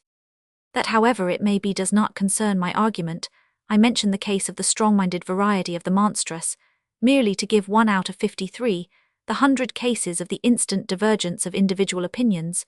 The moment we begin to discuss who is fit or unfit to propagate, if Dr. Saliby and I were setting out on a segregating trip together, we should separate at the very door. And if he had 1,000 doctors with him, they would all go different ways. Everyone who has known as many kind and capable doctors as I have knows that the ablest and sanest of them have a tendency to possess some little hobby or half-discovery of their own, as that oranges are bad for children, or that trees are dangerous in gardens, or that many more people ought to wear spectacles. It is asking too much of human nature to expect them not to cherish such scraps of originality in a hard, dull, and often heroic trade, but the inevitable result of it, as exercised by the individual Salibys, would be that each man would have his favourite kind of idiot, each doctor would be mad on his own madman, one would have his eye on devotional curates, another would wander about collecting obstreperous majors, a third would be the terror of animal-loving spinsters, who would flee with all their cats and dogs before him, short of sheer literal anarchy. Therefore it seems plain that the eugenist must find some authority other than his own implied personality. He must once and for all learn the lesson which is hardest for him and me, and for all our fallen race, the fact that he is only himself. We now pass from mere individual men, who obviously cannot be trusted, even if they are individual 54 medical men, with such despotism over their neighbours, and we come to consider whether the eugenists have at all clearly traced any more imaginable public authority, any apparatus of great experts or great examinations, to which such risks of tyranny could be trusted. They are not very precise about this either. Indeed, the great difficulty I have throughout in considering what are the eugenists' proposals is that they do not seem to know themselves. Some philosophically attitude, which I cannot myself connect with human reason, seems to make them actually proud of the dimness of their definitions and the uncompleteness of their plans. Eugenic optimism seems to partake generally of the nature of that dazzled and confused confidence so common in private theatricals, that it will be all right on the night. They have all the ancient despotism, but none of the ancient dogmatism. If they are ready to reproduce the secrecies and cruelties of the Inquisition, at least, we cannot accuse them of offending us with any of that close and complicated thought, that arid and exact logic which narrowed the minds of the Middle Ages. They have discovered how to combine the hardening of the heart with a sympathetic softening of the head. Nevertheless, there is one large though vague idea of the eugenists which is an idea, and which we reach when we reach this problem of a more general supervision. It was best presented perhaps by the distinguished doctor who wrote the article on these matters in that 55 composite book, which Mr. Wells edited, and called The Great State. He said the doctor should no longer be a mere plasterer of paltry maladies, but should be, in his own words, the health adviser of the community. The same can be expressed with even more point and simplicity in the proverb that prevention is better than cure. Commenting on this, I said that it amounted to treating all people who are well as if they were Roman 99. This, the writer admitted to be true, only adding that everyone is Roman 99, to which I rejoin that if everyone is ill, the health adviser is ill too, and therefore cannot know how to cure that minimum of illness. This is the fundamental fallacy in the whole business of preventive medicine. Prevention is not better than cure. Cutting off a man's head is not better than curing his headache. It is not even better than failing to cure it. And it is the same if a man is in revolt. Even a morbid revolt, taking the heart out of him by slavery, is not better than leaving the heart in him. Even if you leave it a broken heart, prevention is not only not better than cure. Prevention is even worse than disease. Prevention means being an invalid for life, with the extra exasperation of being quite well. I will ask God, but certainly not man, to prevent me in all my doings. But the decisive and discussable form of this is well summed up in that phrase about the health adviser of society. I am sure that those who speak thus have something in their minds larger and more illuminating than the other two propositions. We have 56 considered. They do not mean that all citizens should decide, which would mean merely the present vague and dubious balance. They do not mean that all medical men should decide, which would mean a much more unbalanced balance. They mean that a few men might be found who had a consistent scheme and vision of a healthy nation as Napoleon had a consistent scheme and vision of an army. It is cold anarchy to say that all men are to meddle in all men's marriages. It is cold anarchy to say that any doctor may seize and segregate anyone he likes. But it is not anarchy to say that a few great hygienists might enclose or limit the life of all citizens as nurses do with a family of children. It is not anarchy, it is tyranny, but tyranny is a workable thing. When we ask by what process such men could be certainly chosen, we are back again on the old dilemma of despotism, which means a man, or democracy, which means men, or aristocracy, which means favoritism. But as a vision the thing is plausible, and even rational. It is rational, and it is wrong. It is wrong quite apart from the suggestion that an expert on health cannot be chosen. It is wrong because an expert on health cannot exist. An expert on disease can exist for the very reason we have already considered in the case of madness, because experts can only arise out of exceptional things. A parallel with any of the other learned professions will make the point plain. If I am prosecuted for trespass, I will ask my solicitor which of the local lanes I am 57 forbidden to walk in. But if my solicitor, having gained my case, was so elated that he insisted on settling what lanes I should walk in, if he asked me to let him map out all my country walks, because he was the perambulatory adviser of the community, then that solicitor would solicit in vain. If he will insist on walking behind me through woodland ways, pointing out with his walking stick likely avenues and attractive shortcuts, I shall turn on him with passion, saying, Sir, I pay to know one particular puzzle in Latin and Norman French, which they call the law of England. And you do know the law of England. I have never had any earthly reason to suppose that you know England. If you did, you would leave a man alone when he was looking at it. As are the limits of the lawyer's special knowledge about walking, so are the limits of the doctor's. If I fall over the stump of a tree and break my leg, as is likely enough, I shall say to the lawyer, please go and fetch the doctor. I shall do it, because the doctor really has a larger knowledge of a narrower area. There are only a certain number of ways in which a leg can be broken. I know none of them, and he knows all of them. There is such a thing as being a specialist in broken legs. There is no such thing as being a specialist in legs, when unbroken legs are a matter of taste. If the doctor has really mended my leg, he may merit a colossal equestrian statue on the top of an eternal tower of brass, but if the doctor has really mended my leg 58, he has no more rights over it. He must not come and teach me how to walk, because he and I learnt that in the same school, the nursery, and there is no more abstract likelihood of the doctor walking more elegantly than I do than there is of the barber or the bishop or the burglar walking more elegantly than I do. There cannot be a general specialist. The specialist can have no kind of authority unless he has avowedly limited his range. There cannot be such a thing as the health adviser of the community, because there cannot be such a thing as one who specializes in the universe. Thus, when Dr. Saliby says that a young man about to be married should be obliged to produce his health book, as he does his bank book, the expression is neat, but it does not convey the real respects in which the two things agree, and in which they differ. To begin with, of course, there is a great deal too much of the bank book for the sanity of our commonwealth, and it is highly probable that the health book as conducted in modern conditions would rapidly become as timid, as snobbish, and as sterile as the money side of marriage has become in the moral atmosphere of modernity. The poor and the honest would probably get as much the worst of it if we fought with health books as they do when we fight with bank books, but that is a more general matter. The real point is in the difference between the two. The difference is in this vital fact, that a moneyed man generally thinks about money, whereas 59A healthy man does not think about health. If the strong young man cannot produce his health book, it is for the perfectly simple reason that he has not got one. He can mention some extraordinary malady he has, but every man of honor is expected to do that now, whatever may be the decision that follows on the knowledge. Health is simply nature, and no naturalist ought to have the impudence to understand it. Health, one may say, is God, and no agnostic has any right to claim his acquaintance for God. Must mean, among other things, that mystical and multitudinous balance of all things by which they are at least able to stand up straight and endure, and any scientist who pretends to have exhausted this subject of ultimate sanity, I will call the lowest of religious fanatics.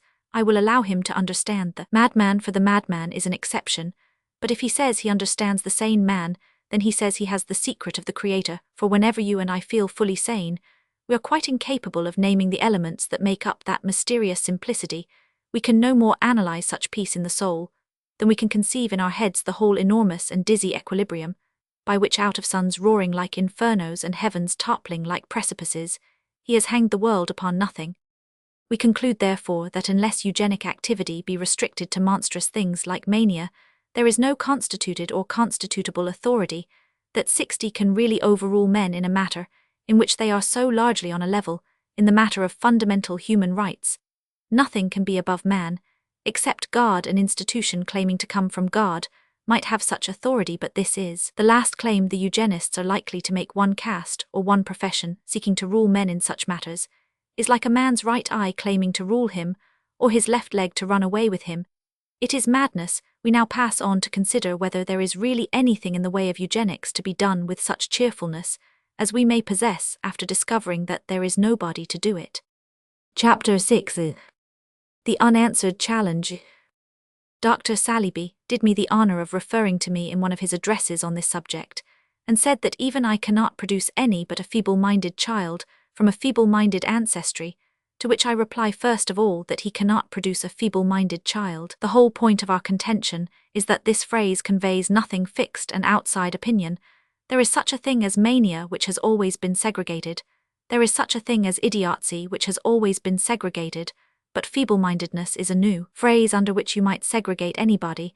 It is essential that this fundamental fallacy in the use of statistics should be got somehow into the modern mind.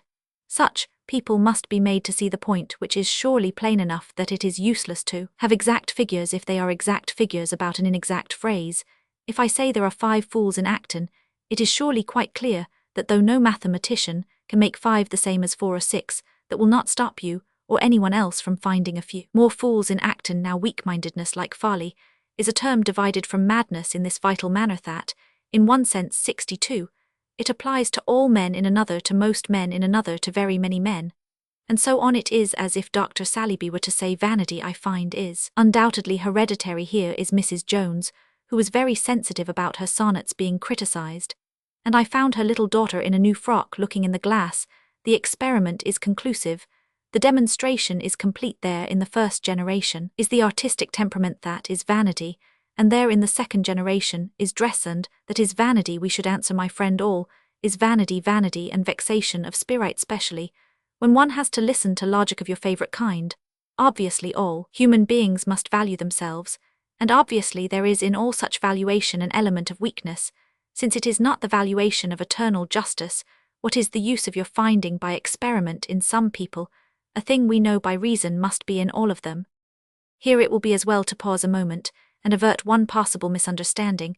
I do not mean that you and I cannot and do not practically see and personally remark on this or that eccentric or intermediate type, for which the word feeble-minded might be a very convenient word, and might correspond to a genuine, though indefinable, fact of experience, in the same way we might speak, and do speak, of such and such a person being mad with vanity, without wanting 2 keepers to walk in and take the person off.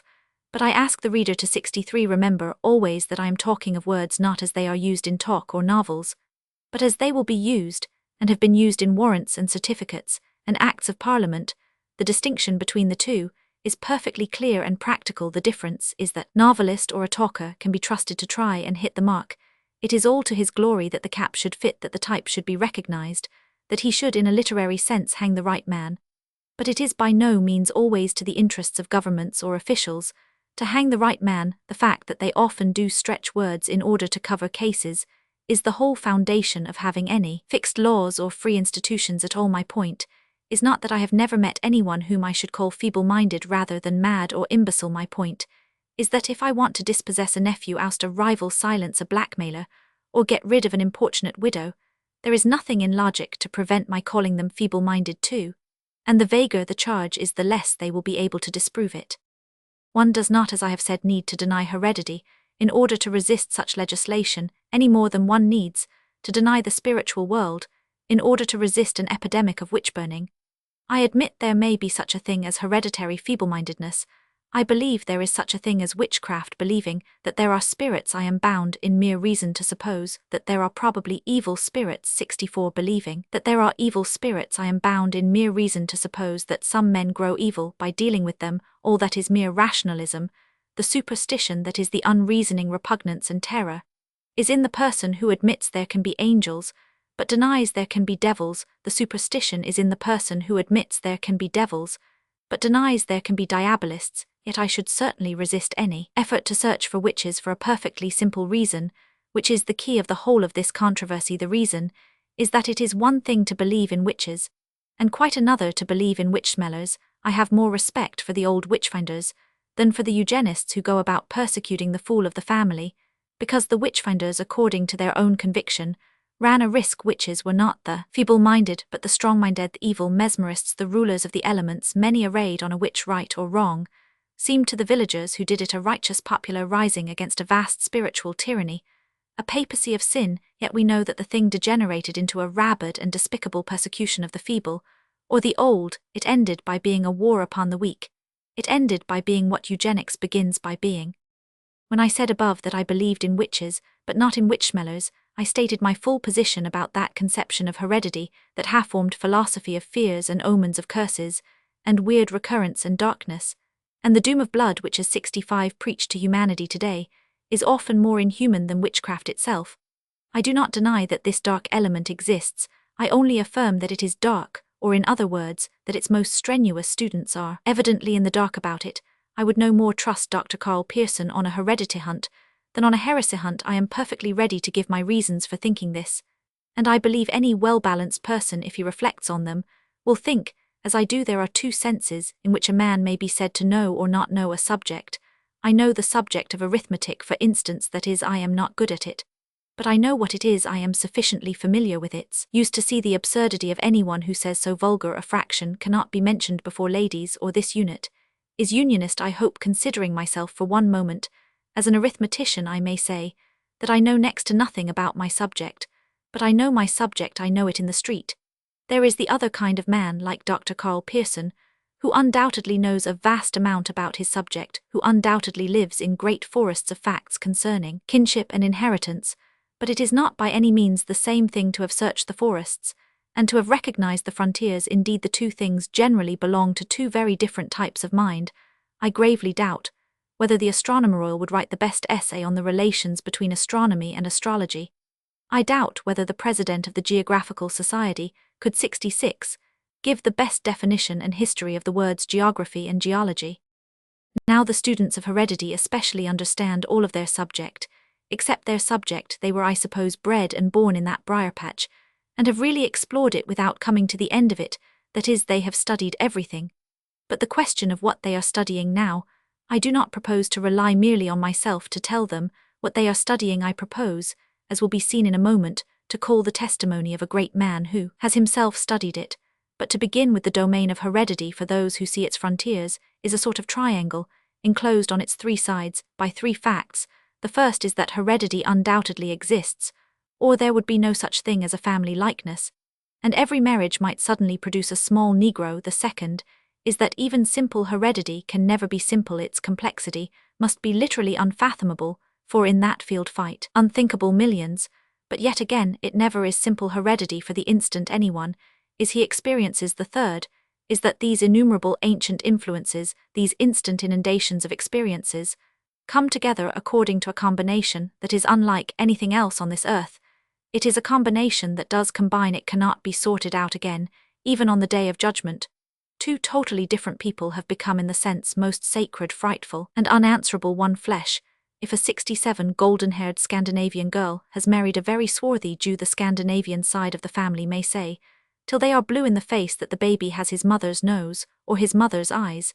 They can never be certain the black-haired Bedouin is not present in every feature, in every inch in the person of the baby.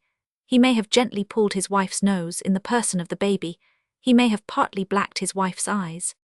Those are the three first facts of heredity: that it exists, that it is subtle and made of a million elements, that it is simple, and cannot be unmade into those elements.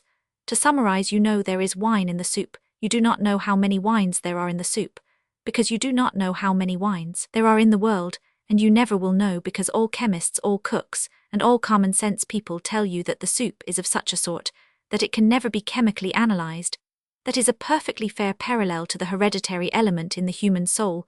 There are many ways in which one can feel that there is wine in the soup, as in suddenly tasting a wine specially favored, that corresponds to seeing suddenly flash on a young face the image of some ancestor you have known. But even then the taster cannot be certain. He is not tasting one familiar wine among many unfamiliar once, seeing one known ancestor among a million unknown ancestors. Another way is to get drunk on the soup, which corresponds to the case of those 68 who say they are driven to sin and death by hereditary doom. But even then the drunkard cannot be certain it was the soup any more than the traditional drunkard, who is certain it was the sap. Those are the facts about heredity which anyone can see. The upshot of them is not only that a miss is as good as a mile, but a miss is as good as a win if the child has his parents' nose or noses that may be heredity, but if he has not that may be heredity too, and as we need not take heredity lightly because 2 generations differ so, we need not take heredity a scrap more seriously because 2 generations are similar. The thing is there, in what cases we know not, in what proportion we know not, and we cannot know. Now it is just here that the decent difference of function between Dr. Saleeby's trade and mine comes in. It is his business to study human health and sickness as a whole in a spirit of more or less enlightened guesswork, and it is perfectly natural that he should allow for heredity here, there, and everywhere, as a man climbing a mountain or sailing a boat will allow for weather without even explaining it to himself. An utterly different attitude is incumbent on any conscientious man writing about what laws should be enforced or about how commonwealths should be governed, and when we consider how plain a fact is murder, and yet how hesitant and even hazy we all grow about the guilt of a murderer, when we consider how simple an act is stealing, and yet how 69 hard it is to convict and punish those rich commercial pirates who steal the most, when we consider how cruel and clumsy the law can be even about things as old and plain as the 10 Commandments, I simply cannot conceive any responsible person proposing to legislate on our broken knowledge and bottomless ignorance of heredity. But though I have to consider this dull matter in its due logical order, it appears to me that this part of the matter has been settled, and settled in a most masterly way by somebody who has infinitely more right to speak on it than I have. Our press seems to have a perfect genius for fitting people with caps that don't fit, and affixing the wrong terms of eulogy and even the wrong terms of abuse, and just as people will talk of Bernard Shaw as a naughty winking Pierrot, when he is the last great Puritan and really believes in respectability, just as si parva licit etc., they will talk of my own paradoxes when I pass my life in preaching that the truisms are true. So an enormous number of newspaper readers seem to have it fixed firmly in their heads that Mr. H.G. Wells is a harsh and horrible eugenist in great goblin spectacles who wants to put us all into metallic microscopes and dissect us with metallic tools. As a matter of fact, of course, Mr. Wells, so far from being too definite, is generally not definite enough. He is an absolute wizard in the appreciation of atmospheres and the opening of vistas, but his answers are more agnostic than his questions. His books will do 70 everything except shut, and so far from being the sort of man who would stop a man from propagating, he cannot even stop a full stop. He is not eugenic enough to prevent the black dot at the end of a sentence from breeding a line of little dots. But this is not the clear-cut blunder of which I spoke. The real blunder is this: Mr. Wells deserves a tiara of crowns and a garland of medals for all kinds of reasons, but if I were restricted on grounds of public economy to giving Mr. Wells only one medal ob cives servatos, I would give him a medal as the eugenist who destroyed eugenics, for everyone spoke of him rightly or wrongly as a eugenist, and he certainly had, as I have not the training and type of culture required to consider the matter merely in a biological and not in a generally moral sense. The result was that in that fine book Mankind in the Making, where he inevitably came to grips with the problem, he threw down to the eugenists an intellectual challenge which seems to me unanswerable, but which at any rate is unanswered. I do not mean that no remote eugenist wrote upon the subject, for it is impossible to read all writings, especially eugenist writings. I do mean that the leading eugenists write as if this challenge had never been offered. The gauntlet lies unlifted on the ground. Having given honor for the idea where it is due, I may be permitted to summarize it myself for the sake of brevity. Mr. Wells' point was this: that we cannot be certain about the inheritance of health 71, because health is not a quality. It is not a thing like darkness in the hair or length in the limbs.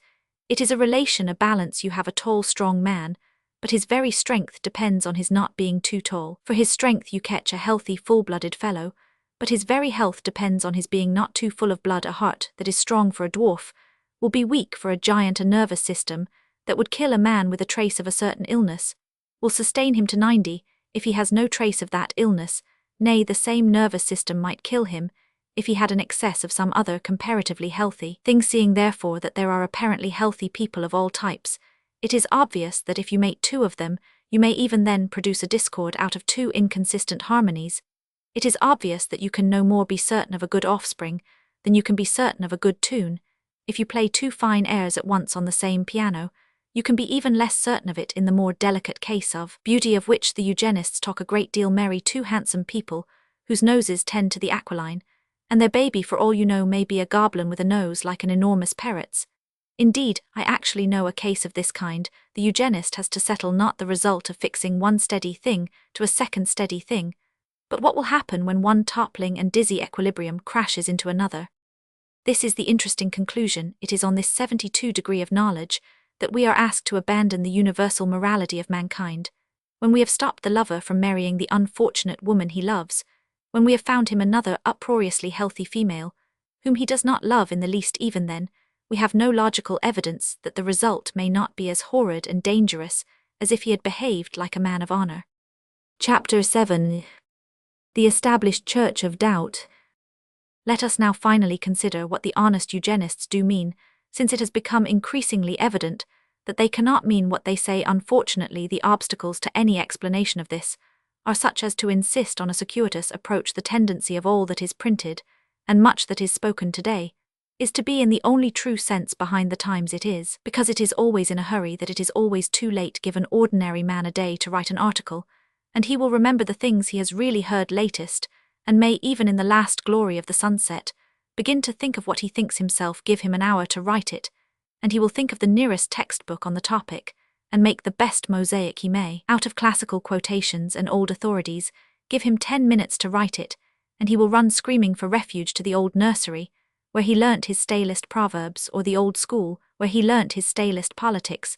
The quicker goes the journalist, the slower go his thoughts. The result is the newspaper of our time, which every day can be delivered earlier and earlier, and which every day is less worth delivering at all. The poor panting 74 critic falls farther and farther behind the motorcar of modern fact. 50 years ago, he was barely 15 years behind the times. 15 years ago, he was not more than 50 years behind the times. Just now, he is rather more than 100 years behind the times, and the proof of it is that the things he says, though manifest nonsense about our society today, really were true about our society some 130 years ago. The best instance of his belated state is his perpetual assertion that the supernatural is less and less believed. It is a perfectly true and realistic account of the 18th century. It is the worst possible account of this age of psychics and spirit-healers and fakirs and fashionable fortune-tellers. In fact, I generally reply in 18th century language to this 18th century illusion. If somebody says to me the creeds are crumbling, I reply, and the King of Prussia, who is himself a freethinker, is certainly capturing Silesia from the Catholic Empress. If somebody says miracles must be reconsidered in the light of rational experience, I answer affably, but I hope that our enlightened leader Hebert will not insist on guillotining that poor French queen. If somebody says we must watch for the rise of some new religion which can commend itself to reason, I reply, but how much more necessary is it to watch for the rise of some military adventurer who may destroy the Republic? And to my mind that young Major Bonaparte has rather a restless air. It is only in such language from 75, the age of reason, that we can answer such things. The age we live in is something more than an age of superstition. It is an age of innumerable superstitions, but it is only with one example of this that I am concerned. I mean the error that still sends men marching about disestablishing churches and talking of the tyranny of compulsory church teaching or compulsory church tithes. I do not wish for an irrelevant misunderstanding here. I would myself certainly disestablish any church that had a numerical minority like the Irish or the Welsh, and I think it would do a great deal of good to genuine churches that have a partly conventional majority like the English or even the Russian, but I should only do this if I had nothing else to do, and just now there is very much else to do for religion. Orthodox or unorthodox is not just now relying on the weapon of state establishment at all. The Pope practically made no attempt to preserve the Concordat, but seemed rather relieved at the independence his church gained by the destruction of it, and it is common talk among the French clericalists that the church has gained by the change in Russia. The one real charge brought by religious people, especially Roman Catholics, against the Orthodox Church is not its orthodoxy or heterodoxy, but its abject dependence on the state. In England, we can almost measure an Anglican's fervour for his church by his comparative coolness about its establishment, that is its control by a parliament of 76 Scotch Presbyterians like Balfour or Welsh Congregationalists like Lloyd George in Scotland. The powerful combination of the two great sects outside the establishment have left it in a position in which it feels no disposition to boast of being called by mere lawyers the Church of Scotland. I am not here arguing that churches should not depend on the state, nor that they do not depend upon much worse things. It may be reasonably maintained that the strength of Romanism, though it be not in any national police, is in a moral police more rigid and vigilant. It may be reasonably maintained that the strength of Anglicanism, though it be not in establishment, is in aristocracy, and its shadow, which is called snobbishness. All I assert here is that the churches are not now leaning heavily on their political establishment. They are not using heavily the secular arm. Almost everywhere their legal tithes have been modified, their legal boards of control have been mixed. They may still employ tyranny and worse tyranny. I am not considering that they are not specially using that special tyranny, which consists in using the government.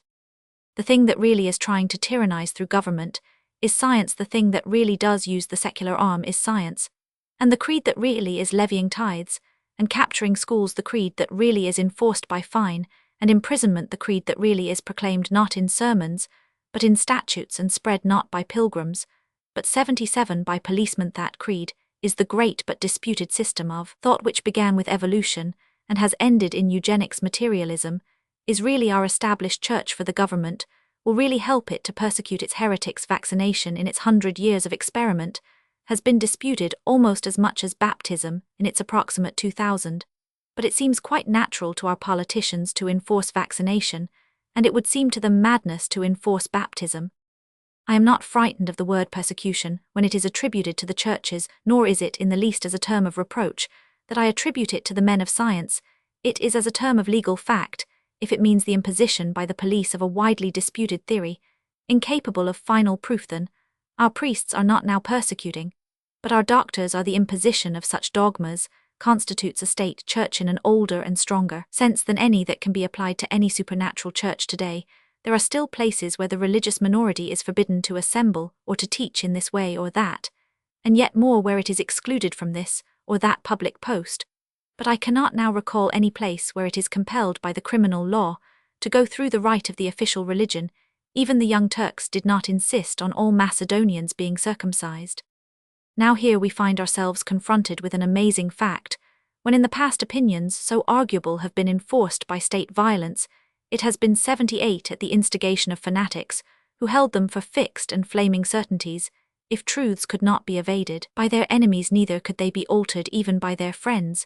But what are the certain truths that the secular arm must now lift the sword to enforce? Why, they are that very mass of bottomless questions and bewildered answers that we have been studying in the last chapters, questions whose only interest is that they are trackless and mysterious answers, whose only glory is that they are tentative, and knew the devotee boasted that he would never abandon the faith, and therefore he persecuted for the faith, but the doctor of science actually boasts that he will always abandon a hypothesis, and yet he persecutes for the hypothesis. The inquisitor violently enforced his creed, because it was unchangeable. The savant enforces it violently, because he may change it the next day.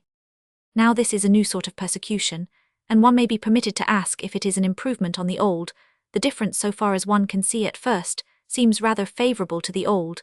If we are to be at the merciless mercy of man, most of us would rather be racked for a creed that existed intensely in somebody's head, rather than vivisected for a discovery that had not yet come into anyone's head.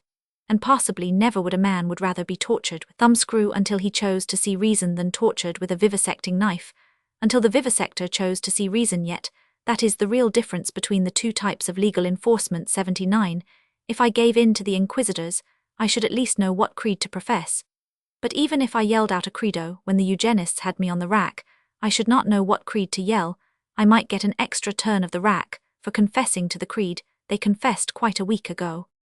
Now let no light-minded person say that I am here taking extravagant parallels, for the parallel is not only perfect, but plain, for this reason, that the difference between torture and vivisection is not in any way affected by the fierceness or mildness of either. Whether they gave the rack half a turn or half 100, they were by hypothesis dealing with a truth which they knew to be there, whether they vivisect painfully or painlessly, they are trying to find out whether the truth is there or not. The old inquisitors tortured to put their own opinions into somebody, but the new inquisitors torture to get their own opinions out of him.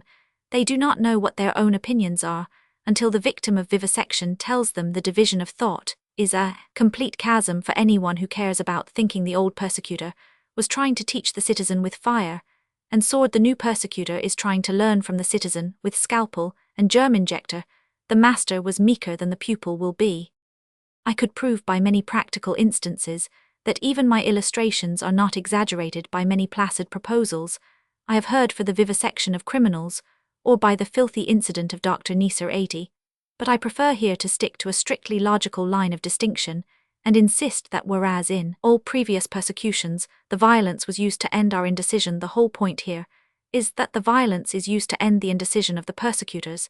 This is what the honest eugenists really mean, so far as they mean anything. They mean that the public is to be given up not as a heathen land for conversion, but simply as a pabulum for experiment. That is the real rude barbaric sense behind this eugenic legislation.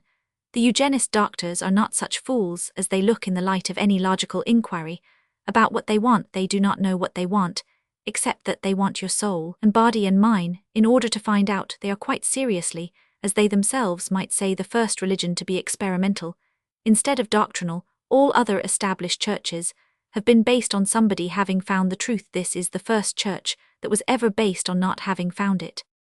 There is in them a perfectly sincere hope and enthusiasm, but it is not for us, but for what they might learn from us if they could rule us as they can rabbits. They cannot tell us anything about heredity, because they do not know anything about it, but they do quite honestly believe that they would know something about it when they had married and mismarried us for a few hundred years. They cannot tell us who is fit to wield such authority, for they know that nobody is, but they do quite honestly 81 believe that, when that authority has been abused for a very long time, somebody somehow will be evolved who is fit for the job. I am no Puritan, and no one who knows my opinions will consider it a mere criminal charge if I say that they are simply gambling. The reckless gambler has no money in his pockets, he has only the ideas in his head. These gamblers have no ideas in their heads, they have only the money in their pockets. But they think that if they could use the money to buy a big society to experiment on something, like an idea might come to them at last, that is eugenics. I confine myself here to remarking that I do not like it. I may be very stingy, but I am willing to pay the scientist for what he does know. I draw the line at paying him for everything he doesn't know. I may be very cowardly, but I am willing to be hurt for what I think, or what he thinks. I am not willing to be hurt, or even inconvenienced for whatever he might happen to think after he had hurt me. The ordinary citizen may easily be more magnanimous than I and take the whole thing on trust, in which case his career may be happier in the next world. But I think sadder in this, at least I wish to point out to him that he will not be giving his glorious body, as soldiers give it, to the glory of a fixed flag, or martyrs, to the glory of a deathless God. He will be, in the strict sense of the Latin phrase, giving his vile body for an experiment of which even the experimentalist knows neither the significance nor the end. Chapter 8. A summary of a false theory. I have up to this point treated the eugenists, I hope, as seriously as they treat themselves. I have attempted an analysis of their theory, as if it were an utterly abstract and disinterested theory, and so considered there seems to be very little left of it. But before I go on in the second part of this book, to talk of the ugly things that really are left, I wish to recapitulate the essential points in their essential order, lest any personal irrelevance or overemphasis, to which I know myself to be prone, should have confused the course of what I believe to be a perfectly fair and consistent argument. To make it yet clearer, I will summarize the thing under chapters, and in quite short paragraphs. In the first chapter, one attempted to define the essential point, in which eugenics can claim and does claim to be a new morality. That point is that it is possible to consider the baby in considering the bride. I do not adopt the ideal irresponsibility of the man who said, "What has posterity done for us?" But I do say, to start with, what can we do for posterity, except deal fairly with our contemporaries? Unless a man love his wife whom he has seen, how shall he love his child whom he has not seen? In the third chapter, one seek to describe the quite extraordinary atmosphere in which such things have become possible. I call that atmosphere anarchy, but insist that it is an anarchy in the centers where there should be authority. Government has become ungovernable. that is, it cannot leave off governing law, has become lawless, that is, it cannot see where laws should stop. The chief feature of our time is the meekness of the mob and the madness of the government in this atmosphere. It is natural enough that medical experts, being authorities, should go mad and attempt so crude and random and immature a dream as this of petting and patting, and rather spoiling the babe unborn. In Chapter 4, I point out how this impatience has burst through the narrow channel of the lunacy laws, and has obliterated them by extending them. The whole point of the madman is that he is the exception that proves the rule, but eugenics seeks to treat the whole rule as a series of exceptions to make all men mad, and on that ground there is hope for nobody, for all opinions have an author, and all authors have a heredity. The mentality of the 84 eugenist makes him believe in eugenics as much as the mentality of the reckless lover makes him violate eugenics, and both mentalities are, on the materialist hypothesis, equally the irresponsible product of more or less unknown physical causes. The real security of man against any logical eugenics is like the false security of Macbeth. The only eugenist that could rationally attack him must be a man of no woman born. In the chapter following this, which is called The Flying Authority, I try in vain to locate and fix any authority that could rationally rule men in so rooted and universal a matter. Little would be gained by ordinary men doing it to each other, and if ordinary practitioners did it, they would very soon show by 1,000 whims and quarrels that they were ordinary men. I then discussed the enlightened despotism of a few general professors of hygiene, and found it unworkable for an essential reason, that while we can always get men intelligent enough to know more than the rest of us about this or that accident or pain or pest, we cannot count on the appearance of great cosmic philosophers, and only such men can be even supposed to know more than we do about normal conduct and common sanity. Every sort of man, in short, would shirk such a responsibility, except the worst sort of man who would accept it. I pass on in the next chapter to consider whether we know enough about heredity to act decisively, even if we were certain who ought to act here. I refer the eugenists to the reply of Mr. Wells, which they 85 have never dealt with to my knowledge or satisfaction. Important and primary objection, that health is not a quality, but a proportion of qualities, so that even health married to health might produce the exaggeration called disease. It should be noted here, of course, that an individual biologist may quite honestly believe that he has found a fixed principle with the help of Weissmann or Mendel, but we are not discussing whether he knows enough to be justified in thinking, as is somewhat the habit of the anthropoid homo, that he is right. We are discussing whether we know enough as responsible citizens to put such powers into the hands of men who may be deceived, or who may be deceivers. I conclude that we do not. In the last chapter of the first half of the book, one give what is, I believe, the real secret of this confusion, the secret of what the eugenists really want. They want to be allowed to find out what they want, not content with the endowment of research. They desire the establishment of research, that is, the making of it a thing official and compulsory like education or state insurance, but still, it is only research and not discovery. In short, they want a new kind of state church, which shall be an established church of doubt instead of faith. They have no science of eugenics at all, but they do really mean that if we will give ourselves up to be vivisected, they may very probably have one some day. I point out in more dignified diction that this is a bit thick. Part 2. The Real Aims. Chapter 1. The Impotence of Impenitence. The root formula of an epoch is always an unwritten law, just as the law that is the first of all laws, that which protects life from the murderer, is written nowhere in the statute book. Nevertheless, there is all the difference between having and not having a notion of this basic assumption in an epoch. For instance, the Middle Ages will simply puzzle us with their charities and cruelties, their asceticism and bright colours, unless we catch their general eagerness for building and planning, dividing this from that by walls and fences, spirit that made architecture their most successful art. Thus even a slave seemed sacred. The divinity that did hedge a king did also in one sense hedge a serf, for he could not be driven out from behind his hedges.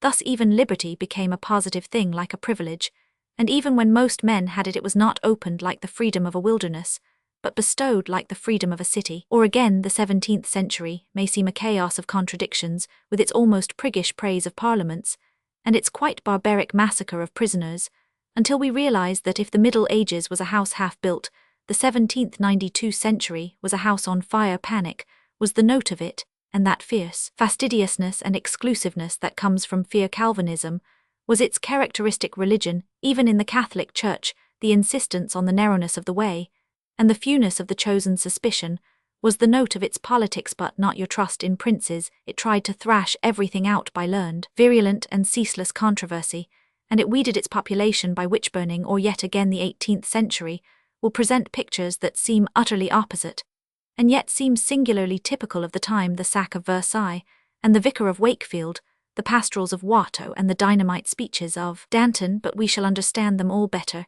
if we once catch sight of the idea of tidying up, which ran through the whole period, the quietest people being prouder of their tidiness, civilization, and sound taste than of any of their virtues, and the wildest people having, and this is the most important point, no love of wildness for its own sake like Nietzsche or the anarchic poets, but only a readiness to employ it to get rid of unreason or disorder. With these epochs, it is not altogether impossible to say that some such form of words is a key. The epoch for which it is almost impossible to find a form of words is our. Nevertheless, I think that with us the keyword is inevitability, or as I should be inclined to call it, impenitence. We are subconsciously dominated in all departments by the notion that there is no turning 93 back, and it is rooted in materialism and the denial of free will. Take any handful of modern facts and compare them with the corresponding facts a few hundred years ago. Compare the modern party system with the political factions of the 17th century. The difference is that in the older time, the party leaders not only really cut off each other's heads, but what is much more alarming, really repealed each other's laws. With us it has become traditional for one party to inherit and leave untouched the acts of the other. When made, however bitterly, they were attacked in the making. James Roman II and his nephew William were neither of them very gay specimens, but they would both have laughed at the idea of a continuous foreign policy. The Tories were not conservatives, they were in the literal sense reactionaries. They did not merely want to keep the Stuarts, they wanted to bring them back. Or again, consider how obstinately the English medieval monarchy returned again and again to its vision of French possessions, trying to reverse the decision of fate. How Edward Roman III returned to the charge after the defeats of John and Henry Roman III and Henry Roman V after the failure of Edward Roman III, and how even Mary had that written on her heart, which was neither her husband nor her religion. And then consider this, that we have comparatively lately known a universal orgy of the thing called imperialism, the unity of the empire, the only topic colonies 94, counted like crown jewels, and the Union Jack waved across the world. And yet no one so much as dreamed, I will not say of recovering the American colonies for the imperial unity, which would have been too dangerous a task for modern empire builders, but even of retelling the story from an imperial standpoint. Henry Roman V justified the claims of Edward Roman III. Joseph Chamberlain would not have dreamed of justifying the claims of George Roman III. Nay, Shakespeare justifies the French war and sticks to Talbot, and defies the legend of Joan of Arc. Mr. Kipling would not dare to justify the American war, stick to Burgoyne, and defy the legend of Washington. Yet there really was much more to be said for George Roman III than there ever was for Henry Roman V. It was not said, much less acted upon by the modern imperialists, because of this basic modern sense that as the future is inevitable, so is the past irrevocable. Any fact so complete as the American exodus from the empire must be considered as final for ons, though it hardly happened more than 100 years ago. Merely because it has managed to occur, it must be called first a necessary evil, and then an indispensable good. I need not add that I do not want to reconquer America, but then I am not an imperialist. Then there is another way of testing it. Ask yourself how many people you have met who grumbled at a thing as incurable, and how many who attacked it as curable. How many people we have heard abuse the British elementary schools as they would abuse 95 the British climate. How few have we met who realized that British education can be altered, but British weather cannot. How few there were that knew that the clouds were more immortal and more solid than the schools. For 1,000 that regret compulsory education, where is the 100 or the 10? Or the one who would repeal compulsory education? Indeed, the very word proves my case by its unpromising and unfamiliar sound. At the beginning of our epoch, men talked with equal ease about reform and repeal. Now everybody talks about reform, but nobody talks about repeal. Our fathers did not talk of free trade, but of the repeal of the Corn Laws. They did not talk of home rule, but of the repeal of the Union. In those days, people talked of a repealer as the most practical of all politicians, the kind of politician that carries a club. Now, the repealer is flung far into the province of an impossible idealism, and the leader of one of our great parties, having said in a heat of temporary sincerity that he would repeal an act, actually had to write to all the papers to assure them that he would only amend it I need not multiply instances, though they might be multiplied almost to 1,000,000. The note of the age is to suggest that the past may just as well be praised, since it cannot be mended. Men actually in that past have toiled like ants and died like locusts to undo some previous settlement that seemed secure, but we cannot do so much as repeal an Act of Parliament. We entertain the weak-minded notion that what is done can't be undone. Our view was well summarized in a typical Victorian song, with the refrain, "The mill will never grind again the water that is past." There are many answers to this one, which would involve a disquisition on the phenomena of evaporation. And do we will here avoid another, is that to the minds of simple country folk, the object of a mill is not to grind water, but to grind corn, and that, strange as it may seem, there really have been societies sufficiently vigilant and valiant to prevent their corn perpetually flowing away from them to the tune of a sentimental song. Now this modern refusal to undo what has been done is not only an intellectual fault, it is a moral fault. Also, it is not merely our mental inability to understand the mistake we have made, it is also our spiritual refusal to admit that we have made a mistake. It was mere vanity in Mr. Brummel when he sent away trays full of imperfectly knotted neckcloths, lightly remarking, "These are our failures."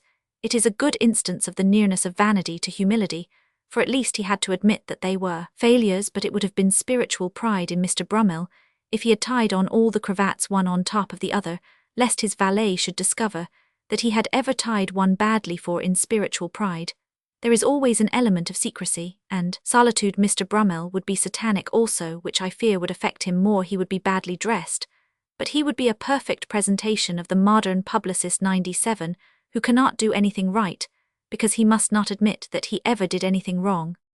This strange weak obstinacy, this persistence in the wrong path of progress, grows weaker and worse, as do all such weak things, and by the time in which I write its moral attitude has taken on something of the sinister, and even the horrible. Our mistakes have become our secrets. Editors and journalists tear up with a guilty air all that reminds them of the party promises unfulfilled, or the party ideals reproaching them. It is true of our statesmen, much more than of our bishops, of whom Mr. Wells said it, that socially in evidence they are, intellectually in hiding. The society is heavy with unconfessed sins, its mind is sore and silent with painful subjects, it has a constipation of conscience. There are many things it has done and allowed to be done, which it does not really dare to think about. It calls them by other names, and tries to talk itself into faith in a false past, as men make up the things they would have said in a quarrel. Of these sins, one lies buried deepest, but most noisome, and though it is stifled, stinks the true story of the relations of the rich man and the poor in England. The half-starved English proletarian is not only nearly a skeleton, but he is a skeleton in a cupboard. It may be said in some surprise that surely we hear today on every side the same story of the destitute proletariat, and the social problem of the sweating in the unskilled trades, or the overcrowding in 98 the slums. It is granted. But I said the true story. Untrue stories there are in plenty on all sides of the discussion. There is the interesting story of the class-conscious proletarian of all lands, the chap who has solidarity, and is always just going to abolish war. The Marxian socialists will tell you all about him, only he isn't there. A common English workman is just as incapable of thinking of a German as anything, but a German as he is of thinking of himself as anything but an Englishman. Then there is the opposite story, the story of the horrid man who is an atheist and wants to destroy the home, but who for some private reason prefers to call this socialism. He isn't there either. The prosperous socialists have homes exactly like yours and mine, and the poor socialists are not allowed by the individualists to have any at all. There is the story of the two workmen, which is a very nice and exciting story about how one passed all the public houses in Cheapside and was made Lord Mayor on arriving at the Guildhall, while the other went into all the public houses and emerged quite ineligible for such a dignity. Alas, for this also is vanity. A thief might become Lord Mayor, but an honest workman certainly couldn't. Then there is the story of the relentless doom by which rich men were by economic laws forced to go on taking away money from poor men, although they simply longed to leave off. This is an unendurable thought to a free and Christian man, and the reader will be relieved to hear that it never happened. The 99 rich could have left off stealing whenever they wanted to leave off, only this never happened either. Then there is the story of the cunning Fabian, who sat on 6 committees at once, and so coaxed the rich man to become quite poor by simply repeating in a whisper that there are wheels within wheels. This talented man managed to take away the millionaire's motor car one wheel at a time, till the millionaire had quite forgotten that he ever had one. It was very clever of him to do this, only he has not done it. There is not a screw loose in the millionaire's motor, which is capable of running over the Fabian and leaving him a flat corpse in the road at a moment's notice. All these stories are very fascinating stories to be told by the individualist and socialist, in turn to the great sultan of capitalism, because if they left off amusing him for an instant he would cut off their heads. But if they once began to tell the true story of the sultan to the sultan, he would boil them in oil, and this they wish to avoid. The true story of the sin of the sultan he is always trying by listening to these stories to forget, as we have said before in this chapter. He would prefer not to remember, because he has made up his mind not to repent. It is a curious story, and I shall try to tell it truly in the 2 chapters that follow. In all ages the tyrant is hard, because he is soft if his car crashes over bleeding and accusing crowds.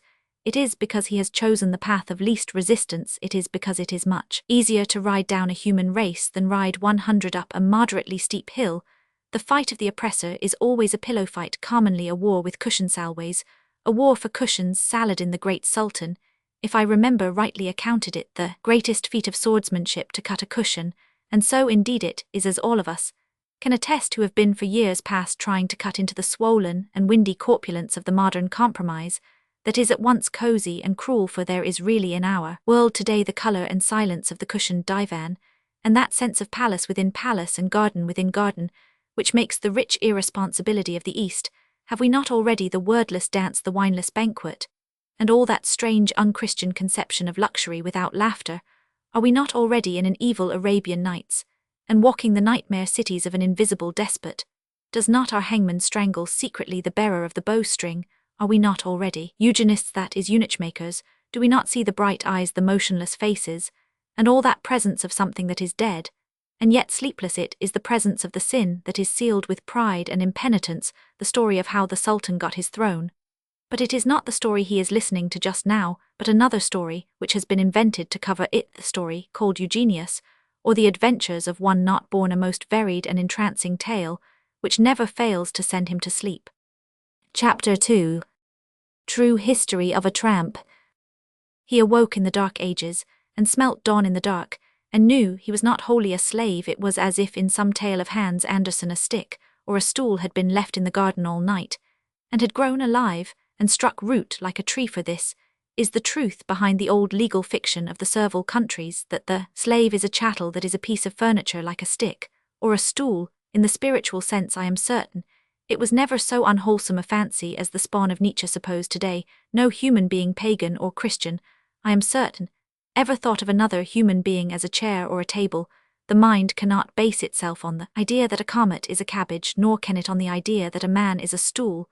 No man was ever unconscious of another's presence here, even indifferent to another's opinion. The lady, who is said to have boasted her indifference to being naked before male slaves was showing off, for she meant something different. The lord who fed fishes by killing a slave was indulging in what most cannibals indulge in, a Satanist affectation.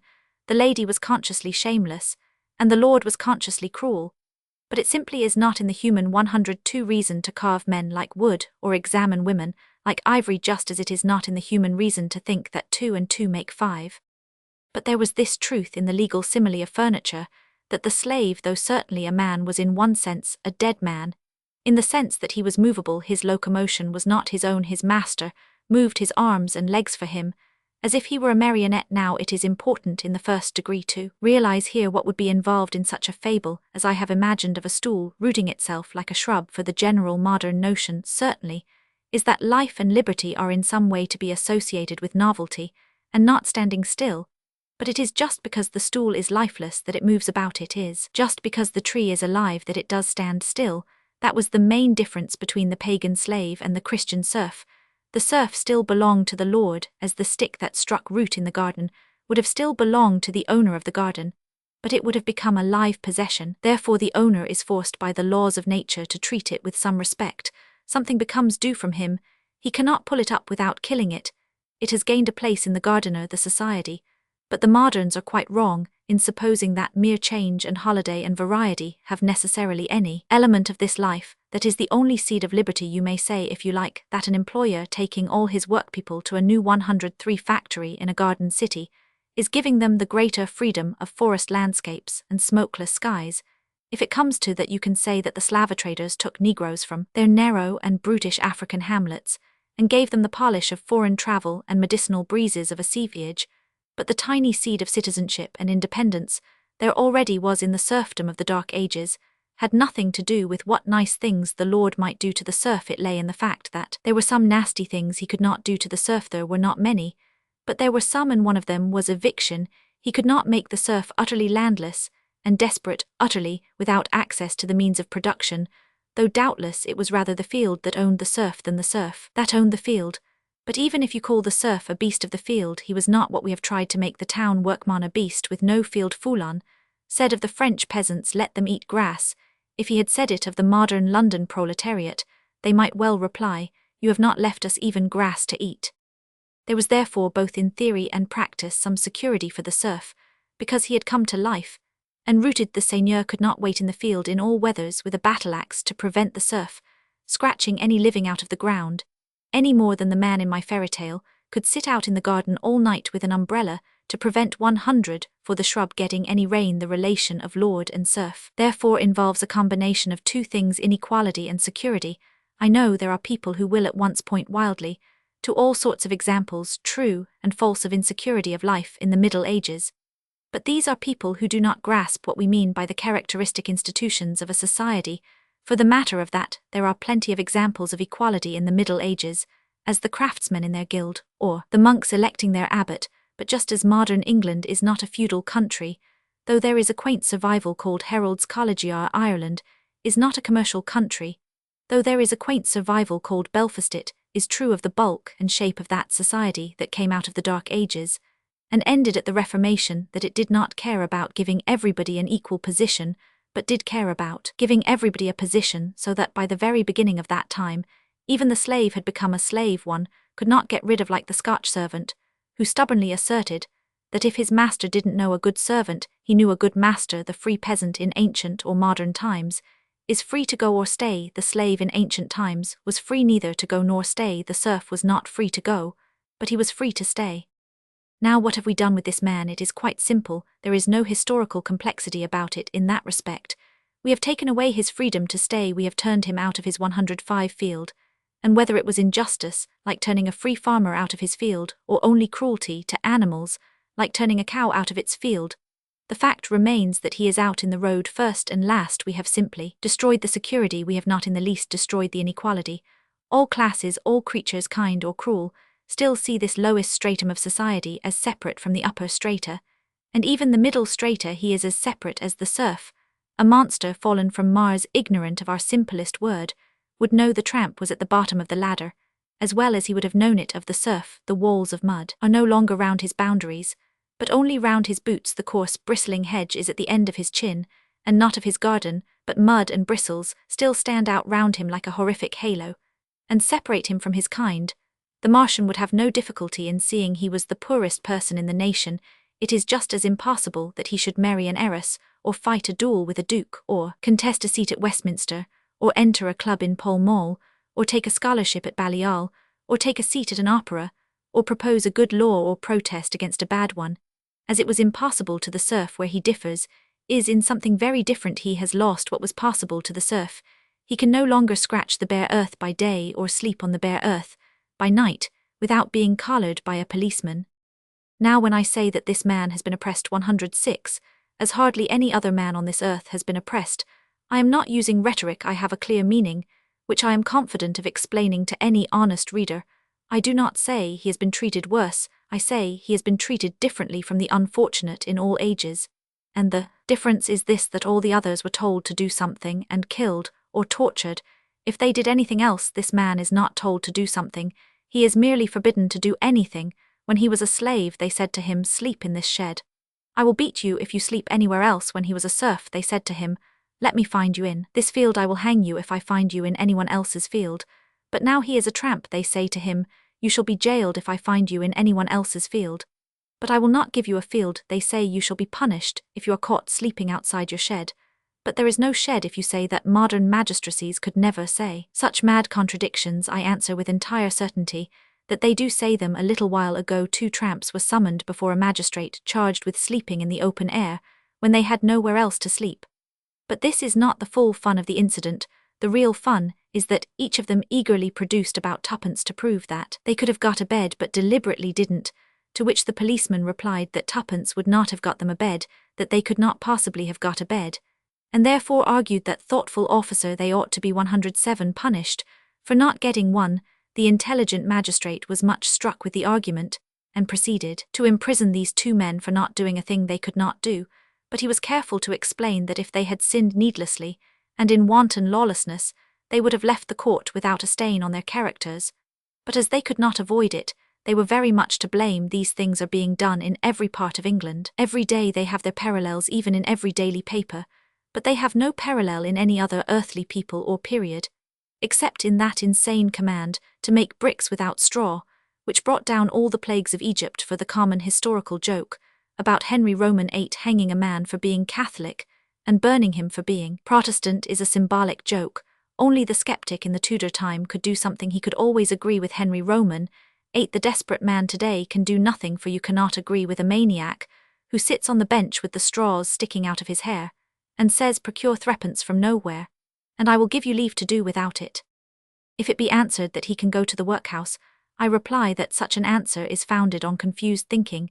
It is true that he is free to go to the workhouse, but only in the same sense in which he is free to go to jail, only in the same sense in which the serf under the gibbet was free to find peace in the grave. Many of the poor greatly prefer the grave to the workhouse, but that is not at all my argument. Here the 108 point is this, that it could not have been the general policy of a lord towards serfs to kill them all like wasps. It could not have been his standing advice to serfs to say get hanged. It cannot be the standing advice of magistrates to citizens to go to prison, and precisely as plainly it cannot be the standing advice of rich men to very poor men to go to the workhouses, for that would mean the rich raising their own poor rates enormously to keep a vast and expensive establishment of slaves. Now, it may come to this, as Mr. Belloc maintains, but it is not the theory on which what we call the workhouse does in fact rest. The very shape, and even the very size of a workhouse, express the fact that it was founded for certain quite exceptional human failures, like the lunatic asylum. Say to a man, go to the madhouse, and he will say, wherein am I mad? Say to a tramp under a hedge, go to the house of exceptional failures, and he will say with equal reason, I travel, because I have no house I walk, because I have no horse I sleep out, because I have no bed wherein have I failed. And he may have the intelligence to add, indeed, your worship, if somebody has failed, I think it is not Roman one. I concede with all due haste that he might perhaps say me. The speciality then of this man's wrong is that it is the only historic wrong that has in it the quality of nonsense. It could only happen in a nightmare, not in a clear and rational hell. It is the top point of that anarchy in the governing mind, which, as I said at the 109 beginning, is the main trait of modernity, especially in England. But if the first note in our policy is madness, the next note is certainly meanness. There are two peculiarly mean and unmanly legal man-traps in which this wretched man is tripped up. The first is that which prevents him from doing what any ordinary savage or nomad would do, take his chance of an uneven subsistence on the rude bounty of nature. There is something very abject about forbidding this, because it is precisely this adventurous and vagabond spirit which the educated classes praise most in their books, poems, and speeches, to feel the drag of the roads, to hunt in nameless hills and fish in secret streams, to have no address save over the hills and far away, to be ready to breakfast on berries, and the daybreak and sup on the sunset, and a sodden crust to feed on wild things, and be a boy again. All this is the heartiest and sincerest impulse in recent culture, in the songs and tales of Stevenson, in the cult of George Borrow, and in the delightful little books published by Mr. E. Roman V. Lucas. It is the one true excuse in the core of imperialism, and it faintly softens the squalid prose and wooden-headed wickedness of the self-made man who came up to London with twopence in his pocket. But when a poorer but braver man with less than twopence in his pocket does the very thing we are always praising, makes the blue heavens his house, we send him to a house built for infamy and flogging. We take poverty itself, and only permit it with a property qualification. We only allow a 110 man to be poor if he is rich, and we do this most savagely if he has sought to snatch his life by that particular thing of which our boyish adventure stories are fullest, hunting and fishing. The extremely severe English game laws hit most heavily what the highly reckless English romances praise most irresponsibly. All our literature is full of praise of the chassis, especially of the wild goose chase. But if a poor man followed, as Tennyson says, far as the wild swan wings, to where the world dips down to sea and sands, Tennyson would scarcely allow him to catch it if he found the wildest goose in the wildest fenland, in the wildest regions of the sunset. He would very probably discover that the rich never sleep, and that there are no wild things in England. In short, the English ruler is always appealing to a nation of sportsmen, and concentrating all his efforts on preventing them from having any sport. The imperialist is always pointing out with exultation that the common Englishman can live by adventure anywhere on the globe. But if the common Englishman tries to live by adventure in England, he is treated as harshly as a thief, and almost as harshly as an honest journalist. This is hypocrisy. The magistrate who gives his son Treasure Island, and then imprisons a tramp, is a hypocrite. The squire who is proud of English colonists, and indulgent to English schoolboys, but cruel to English poachers, is drawing near that deep place wherein all liars have their part. But our point here is that the baseness is the idea 111 of bewildering the tramp, of leaving him no place for repentance. It is quite true, of course, that in the days of slavery, or of serfdom, the needy were fenced by yet fiercer penalties from spoiling the hunting of the rich. But in the older case there were two very important differences, the second of which is our main subject in this chapter. The first is that, comparatively wild society, however fond of hunting, it seems impossible that enclosing and gamekeeping can have been so omnipresent and efficient as in a society full of maps and policemen. The second difference is the one already noted, that if the slave or semi-slave was forbidden to get his food in the greenwood, he was told to get it somewhere else. The note of unreason was absent. This is the first meanness, and the second is like unto it. If there is one thing of which cultivated modern letters is full besides adventure, it is altruism. We are always being told to help others, to regard our wealth as theirs, to do what good we can, for we shall not pass this way again. We are everywhere urged by humanitarians to help lame dogs. Over styles, though some humanitarians, it is true, seem to feel a colder interest in the case of lame men and women, still the chief fact of our literature among all historic literatures is human charity. But what is the chief fact of our legislation, the great outstanding fact of modern legislation among all historic legislations, is the forbidding of human charity. It is this astonishing paradox, a thing in the teeth of all 112 logic and conscience, that a man that takes another man's money with his leave can be punished, as if he had taken it without his leave, all through those dark or dim ages behind us, through times of servile stagnation, of feudal insolence, of pestilence and civil strife, and all else that can war down the weak. For the weak to ask for charity was counted lawful, and to give that charity admirable in all other centuries. In short, the casual bad deeds of bad men could be partly patched and mended by the casual good deeds of good men. But this is now forbidden, for it would leave the tramp a last chance if he could beg. Now it will be evident by this time that the interesting scientific experiment on the tramp entirely depends on leaving him no chance, and not like the slave, one chance of the economic excuses offered for the persecution of beggars. It will be more natural to speak in the next chapter. It will suffice here to say that they are mere excuses for a policy that has been persistent while probably largely unconscious, with a selfish and atheistic unconsciousness. That policy was directed towards something it could never have cut so cleanly and cruelly across the sentimental but sincere modern trends to adventure and altruism. Its object is soon stated. It was directed towards making the very poor man work for the capitalist for any wages or none. But all this, which I shall also deal with in the next chapter, is here only important as introducing the last truth touching the man of despair. The game laws have taken from him 113 his human command of nature. The mendicancy laws have taken from him his human demand on man. There is one human thing left, it is much harder to take from him, debased by him and his betters. It is still something brought out of Eden, where God made him a demigod. It does not depend on money, and but little on time. He can create in his own image. The terrible truth is in the heart of 100 legends and mysteries, as Jupiter could be hidden from all-devouring time, as the Christ child could be hidden from Hierotso. The child unborn is still hidden from the omniscient oppressor. He who lives not yet, he and he alone is left, and they seek his life to take it away. Chapter 3. True history of a eugenist. He does not live in a dark lonely tower by the sea from which are heard the screams of vivisected men and women. On the contrary, he lives in Mayfair. He does not wear great goblin spectacles that magnify his eyes to moons, or diminish his neighbours to beetles when he is more dignified. He wears a single eyeglass when more intelligent a wink. He is not indeed wholly without interest in heredity and eugenical biology, but his studies and experiments in this science have specialized almost exclusively in equus celer, the rapid or running horse. He is not a doctor, though he employs doctors to work up a case for eugenics, just as he employs doctors to correct the errors of his dinner. He is not a lawyer, though unfortunately often a magistrate. He is not an author or a journalist, though he not infrequently owns a newspaper. He is not a soldier, though he may have a commission in the yeomanry, nor is he generally a gentleman, though often a nobleman. His wealth now commonly comes from a large staff of employed persons, who scurry about in big buildings, while he is playing golf, but he very often laid the foundations of his fortune in a very curious and poetical way, the nature of which 115 I have never fully understood. It consisted in his walking about the street without a hat, and going up to another man, and saying, "Suppose I have 200 whales out of the North Sea," to which the other man replied, "And let us imagine that I am in possession of 2,000 elephants' tusks." They then exchange, and the first man goes up to a third man, and says, "Supposing me to have lately come into the possession of 2,000 elephants' tusks, would you, etc.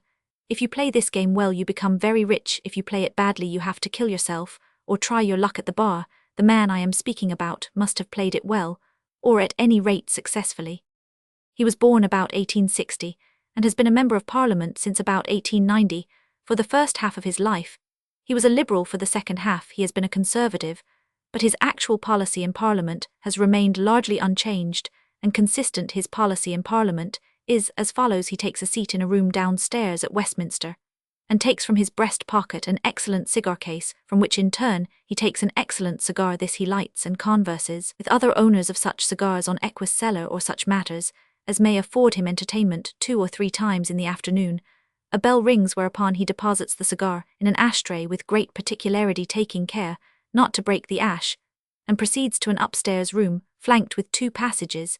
He then walks into whichever of the 2 passages shall be indicated to him by a young 116 man of the upper classes, holding a slip of paper. Having gone into this passage, he comes out of it again, is counted by the young man, and proceeds downstairs again, where he takes up the cigar once more, being careful not to break the ash. This process, which is known as representative government, has never called for any great variety in the manner of his life.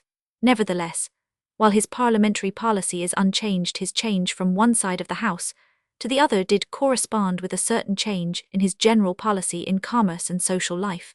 The change of the party label is by this time quite a trifling matter, but there was in his case a change of philosophy, or at least a change of project. Though it was not so much becoming a Tory as becoming rather the wrong kind of socialist, he is a man with a history. It is a sad history, for he is certainly a less good man than he was when he started. That is why he is the man who is really behind eugenics. It is because he has degenerated that he has come to talking of degeneration. In his radical days, to quote from one who corresponded in some ways to this type, he was a much better man, because he was a much less enlightened one. The hard impudence of his first Manchester individualism was softened by 2 relatively humane qualities. The first was a much greater manliness in his pride, the second was a much greater sincerity in his optimism. For the first point, the modern capitalist is merely industrial, but this man was also industrious. 117. He was proud of hard work, nay, he was even proud of low work if he could speak of it in the past, and not the present. In fact, he invented a new kind of Victorian snobbishness, an inverted snobbishness.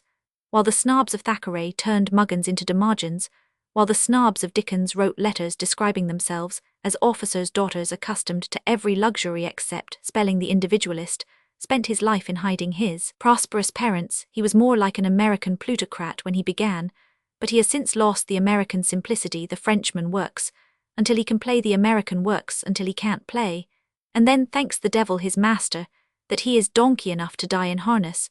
But the Englishman, as he has since become, works until he can pretend that he never worked at all. He becomes, as far as possible, another persona, country gentleman, who has never heard of his shop, one whose left hand holding a gun knows not what his right hand doeth in a ledger. He uses a peerage as an alias, and a large estate as a sort of alibi. A stern Scotch minister remarked concerning the game of golf with a terrible solemnity of manner, "The man who plays golf neglects his business, he forsakes his wife, he forgets his God."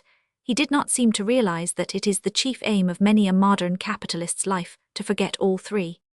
This abandonment of a boyish vanity in work, this substitution of a senile vanity in indolence, this is the 118 first respect in which the rich Englishman has fallen. He was more of a man when he was at least a masterworkman, and not merely a master, and the second important respect in which he was better at the beginning is this that he did then, in some hazy way, half believe that he was enriching other people as well as himself. The optimism of the early Victorian individualists was not wholly hypocritical. Some of the clearest-headed and blackest-hearted of them, such as Malthus, saw where things were going and boldly based their Manchester City on pessimism instead of optimism.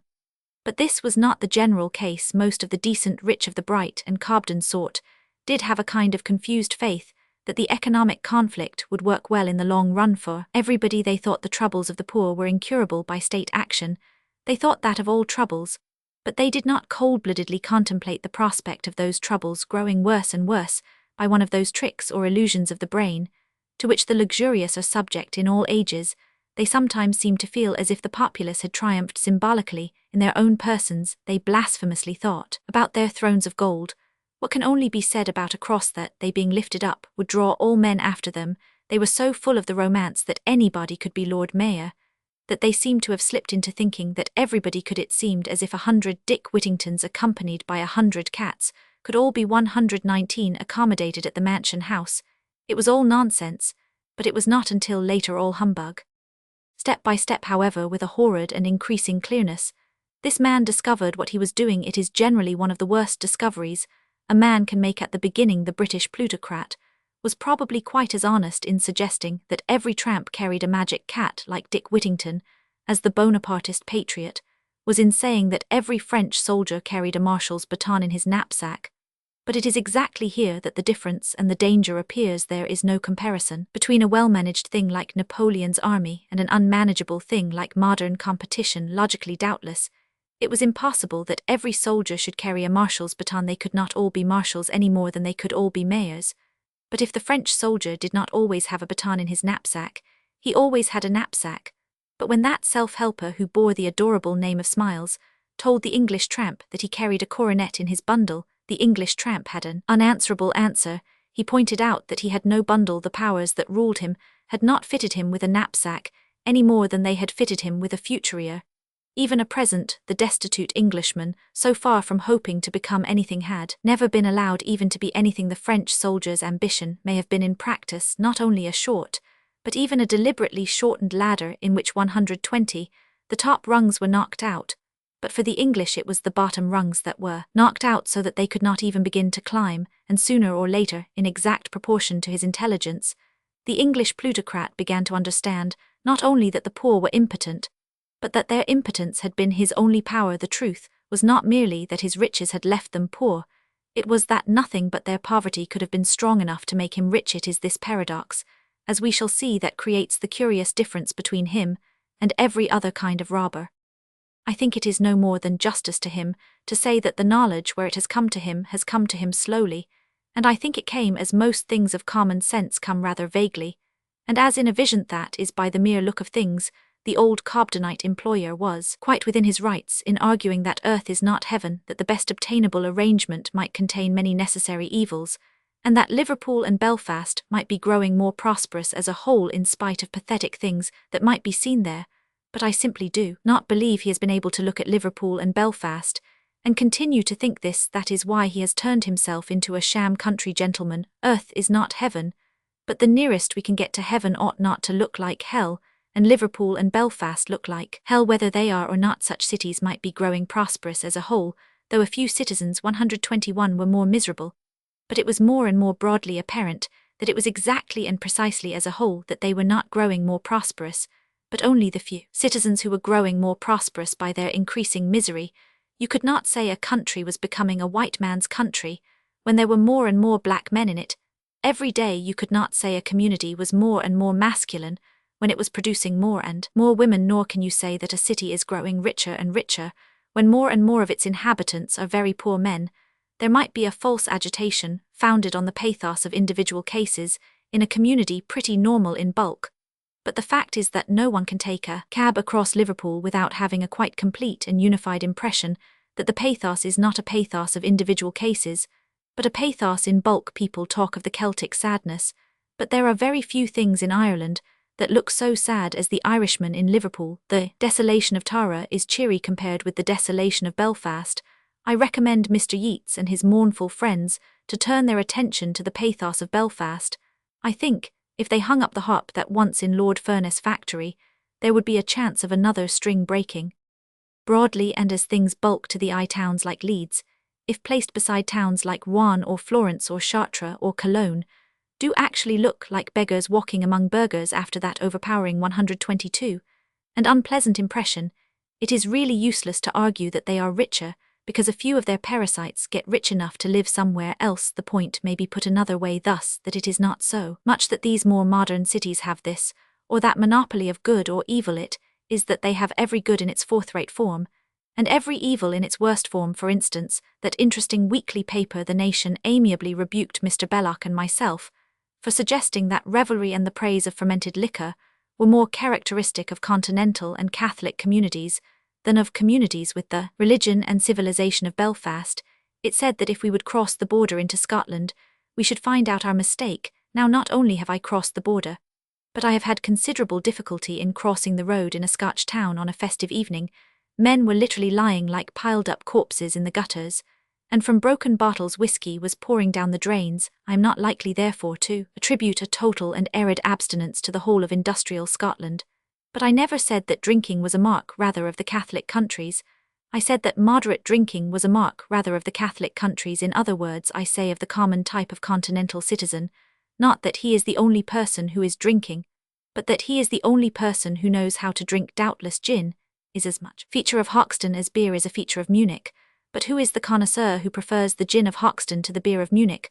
123. Doubtless, the Protestant Scotch ask for Scotch, as the men of Burgundy ask for Burgundy.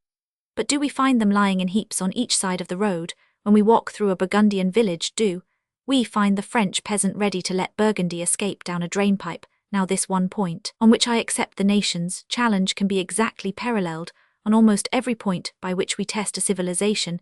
It does not matter whether we are for alcohol or against it on either argument. Glasgow is more objectionable than Rouen. The French abstainer makes less fuss, the French drinker gives less offence. It is so with property, with war, with everything. I can understand a teetotaler being horrified on his principles at Italian wine drinking. I simply cannot believe he could be more horrified at it than at Hoxton gin drinking. I can understand a pacifist with his special scruples disliking the militarism of Belfort. I flatly deny that he can dislike it more than the militarism of Berlin. I can understand a good socialist hating the petty cares of the distributed peasant property. I deny that any good socialist can hate them more than he hates the large cares of Rockefeller. That is the unique tragedy of the plutocratic state today. It has no successes to hold up against the failures it alleges to exist in Latin or other methods. You can, if you are well out of his reach, call the Irish rustic debased and superstitious. I defy you to contrast his debasement and superstition with the citizenship and enlightenment of the English rustic. I repeat that up to a point the profiteer was innocent, because he was ignorant he had been lured on by easy and accommodating events. He was innocent, as the new Thane of Glamis was innocent, as the new Thane of Cawdor was innocent, but the king, the modern manufacturer like Macbeth, decided to march on under the mute menace of the 125 heavens. He knew that the spoil of the poor was in his houses, but he could not, after careful calculation, think of any way in which they could get it out of his houses without being arrested for housebreaking. He faced the future with a face flinty with pride and impenitence. This period can be dated practically by the period when the old and genuine Protestant religion of England began to fail, and the average businessman began to be agnostic, not so much because he did not know where he was as because he wanted to forget. Many of the rich took to skepticism exactly as the poor took to drink, because it was a way out. But in any case, the man who had made a mistake not only refused to unmake it, but decided to go on making it. But in this, he made yet another most amusing mistake, which was the beginning of all eugenics. Chapter 4. The Vengeance of the Flesh. By a quaint paradox, we generally miss the meaning of simple stories, because we are not subtle enough to understand their simplicity. As long as men were in sympathy with some particular religion or other romance of things in general, they saw the thing solid, and swallowed it whole, knowing that it could not disagree with them. But the moment men have lost the instinct of being simple in order to understand it, they have to be very subtle in order to understand it. We can find, for instance, a very good working case in those old puritanical nursery tales about the terrible punishment of trivial sins, about how Tommy was drowned for fishing on the Sabbath, or Sammy struck by lightning for going out after dark. Now, these moral stories are immoral because Calvinism is immoral, they are wrong because Puritanism is wrong. But they are not quite so wrong, they are not a quarter so wrong as many superficial sages have supposed. The truth is that everything that ever came out of a human mouth had a human meaning, and not one of the fixed fools of history was such a fool as he looks. And when our great-uncles or great-grandmothers, 127, told a child he might be drowned by breaking the Sabbath, their souls, though undoubtedly, as Touchstone said, in a parlous state, were not in quite so simple a state, as is suggested by supposing that their God was a devil who dropped babies into the Thames for a trifle. This form of religious literature is a morbid form if taken by itself, but it did correspond to a certain reality in psychology, which most people of any religion or even of none have felt a touch of at some time or other, leaving out theological terms as far as possible. It is the subconscious feeling that one can be wrong with nature as well as right with nature, that the point of wrongness may be a detail in the superstitions of heathens. This is often quite a triviality, but that if one is really wrong with nature, there is no particular reason why all her rivers should not drown, or all her stormbolts strike one, who is by this vague yet vivid hypothesis her enemy. This may be a mental sickness, but it is too human or too mortal a sickness to be called solely a superstition. It is not solely a superstition, it is not simply superimposed upon human nature by something that has got on top of it. It flourishes without check among non-Christian systems, and it flourishes especially in Calvinism, because Calvinism is the most non-Christian of Christian systems. But like everything else that inheres in the natural senses and spirit of man, it has something in it. It is not stark unreason if it is an ill, and it generally is. It is one of the ills that flesh is heir to, but he is the lawful heir, and like many other 128 dubious or dangerous human instincts or appetites, it is sometimes useful as a warning against worse things. Now the trouble of the 19th century very largely came from the loss of this, the loss of what we may call the natural and heathen mysticism. When modern critics say that Julius Caesar did not believe in Jupiter, or that Pope Leo did not believe in Catholicism, they overlook an essential difference between those ages and ours. Perhaps Julius did not believe in Jupiter, but he did not disbelieve in Jupiter. There was nothing in his philosophy or the philosophy of that age that could forbid him to think that there was a spirit personal and predominant in the world. But the modern materialists are not permitted to doubt. They are forbidden to believe hence, while the heathen might avail himself of accidental omens, queer coincidences, or casual dreams, without knowing for certain whether they were really hints from heaven or premonitory movements in his own brain. The modern Christian turned heathen must not entertain such notions at all, but must reject the oracle, as the altar. The modern skeptic was drugged against all that was natural in the supernatural. And this was why the modern tyrant marched upon his doom, as a tyrant literally pagan might possibly not have done. There is one idea of this kind that runs through most popular tales, those for instance on which Shakespeare is so often based, an idea that is 129 profoundly moral, even if the tales are immoral.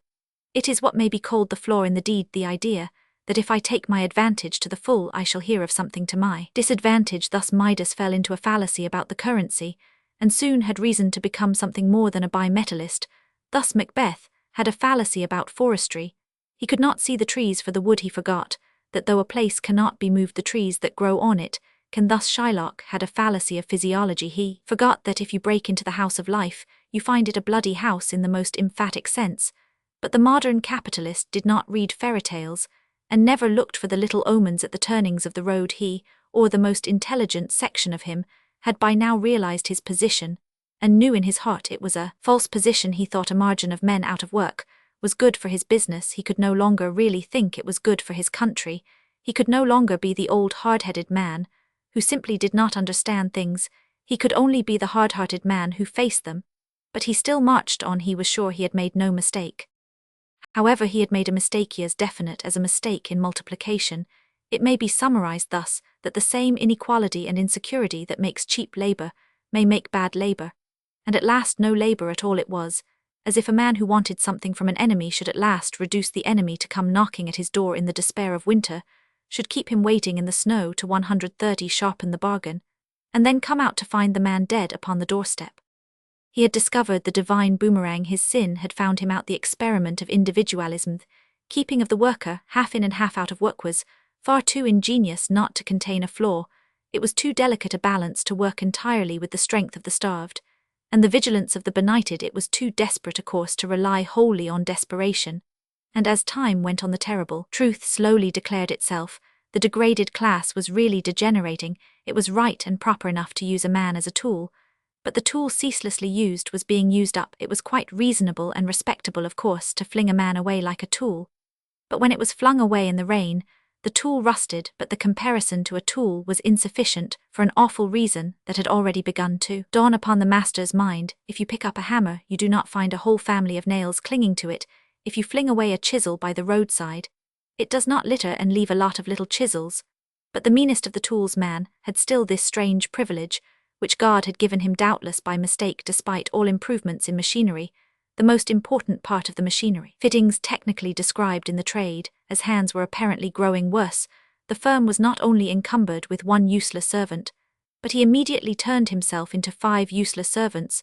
The poor should not be emancipated, the old reactionaries used to say, until they are fit for 131 freedom. But if this downrush went on, it looked as if the poor would not stand high enough to be fit for slavery.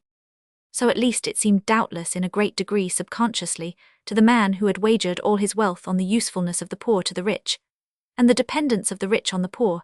The time came at last when the rather reckless breeding in the abyss below ceased to be a supply, and began to be something like a wastage, ceased to be something like keeping foxhounds, and began alarmingly to resemble a necessity of shooting foxes. The situation was aggravated by the fact that these sexual pleasures were often the only ones the very poor could obtain, and were therefore disproportionately pursued, and by the fact that their conditions were often such that prenatal nourishment and such things were utterly abnormal.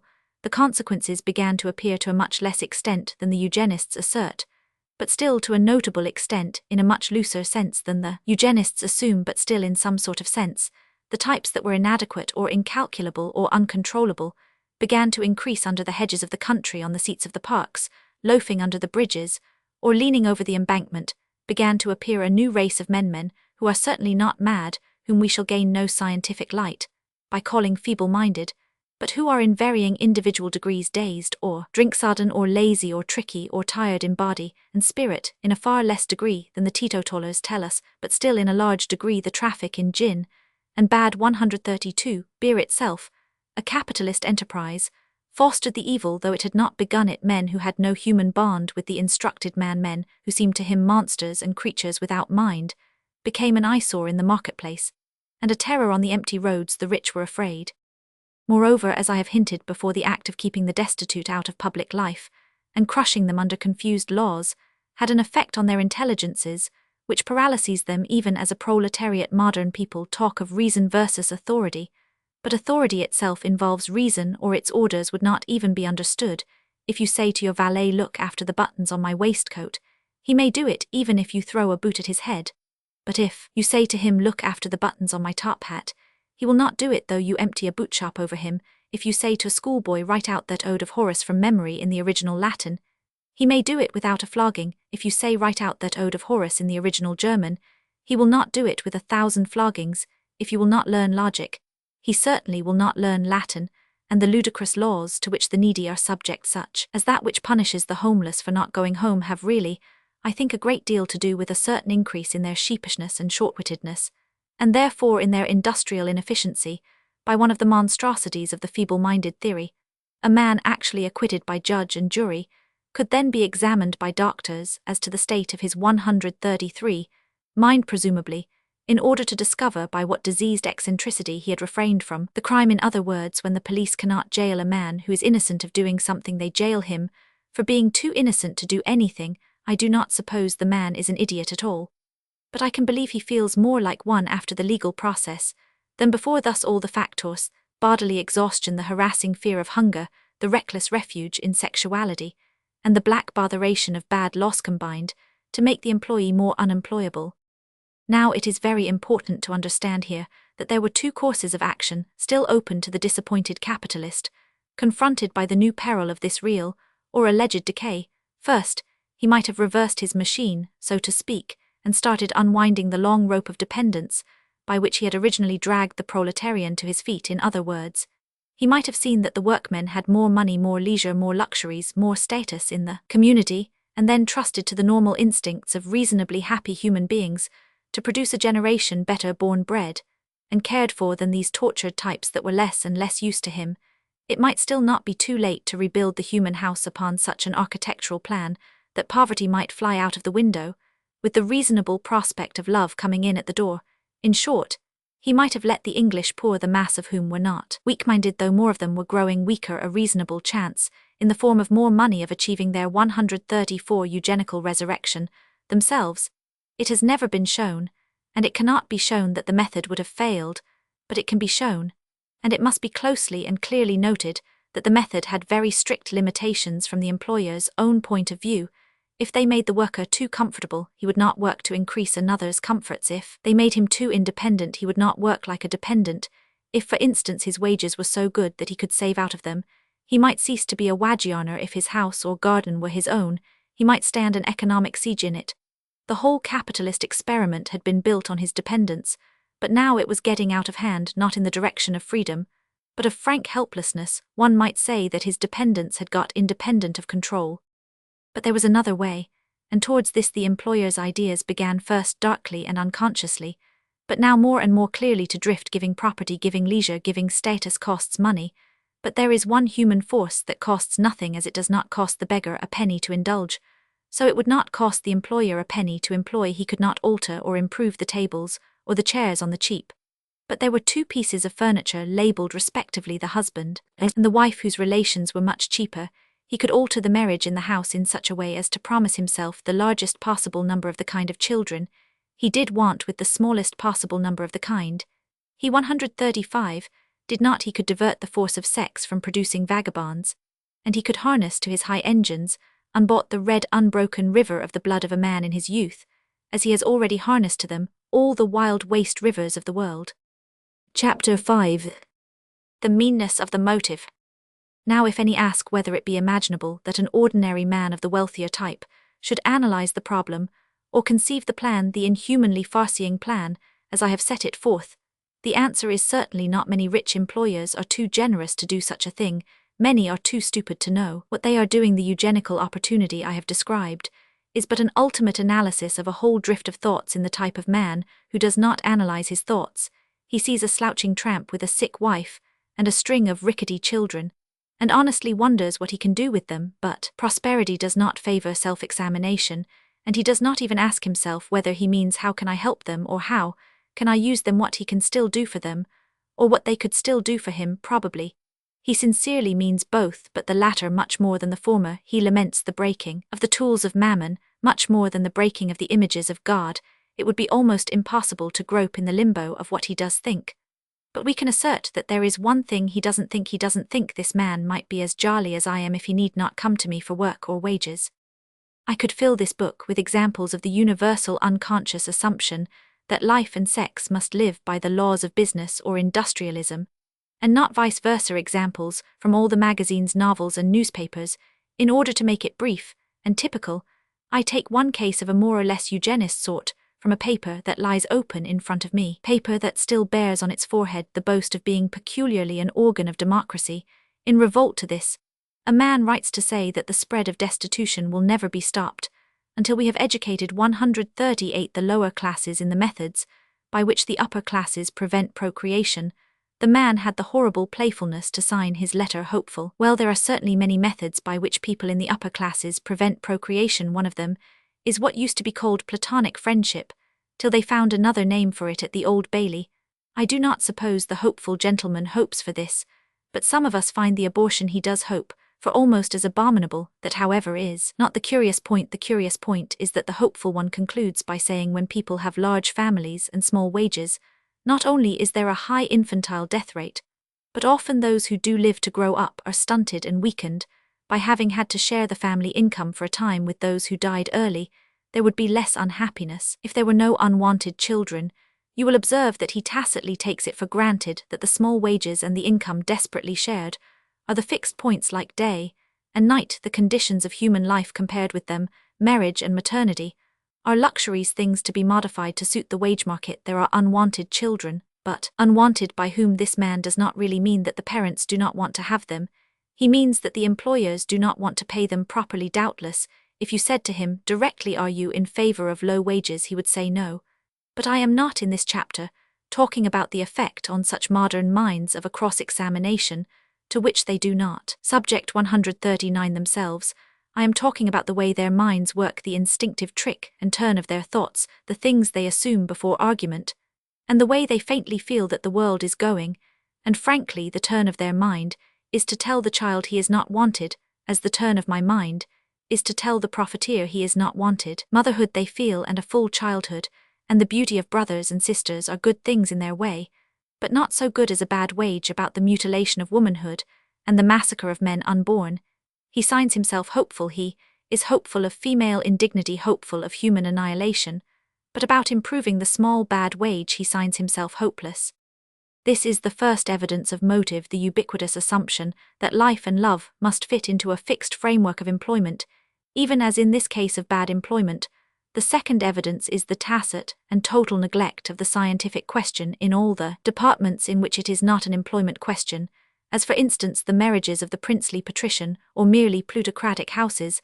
I do not mean, of course, that no scientific men have rigidly tackled these, though I do not recall any cases, but I am not talking of the merits of individual men of science, but of the push and power behind this movement, the thing that is able to make it fashionable and politically important. I say, if this power were an interest in truth, or even in humanity, the first field in which to study would be in the weddings of the wealthy. Not only would the records be more 140 lucid, and the examples more in evidence, but the cases would be more interesting and more decisive, for the grand marriages have presented both extremes of the problem of pedigree, first the breeding in, and later, the most incongruous cosmopolitan blends.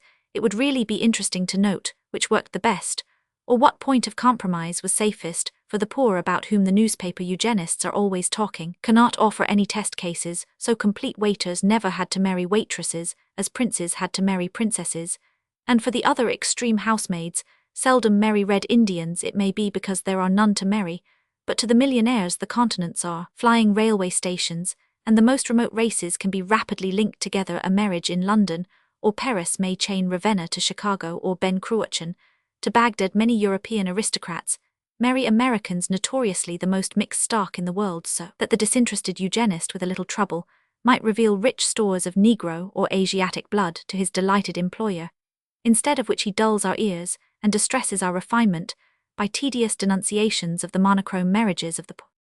For there is something really pathetic about the eugenist's neglect of the aristocrat and his family affairs. People still talk about the pride of pedigree, but it strikes me as the one point on which the aristocrats are almost morbidly modest.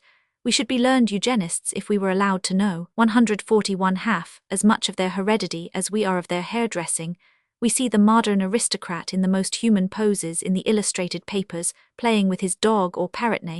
We see him playing with his child or with his grandchild, but there is something heartrending in his refusal to play with his grandfather. There is often something vague and even fantastic about the antecedents of our most established families, which would afford the eugenist admirable scope, not only for investigation, but for experiment. Certainly, if he could obtain the necessary powers, the eugenist might bring off some startling effects with the mixed materials of the governing class. Suppose, to take wild and hypothetical examples, he were to marry a Scotch earl, say, to the daughter of a Jewish banker, or an English duke to an American parvenu of semi-Jewish extraction.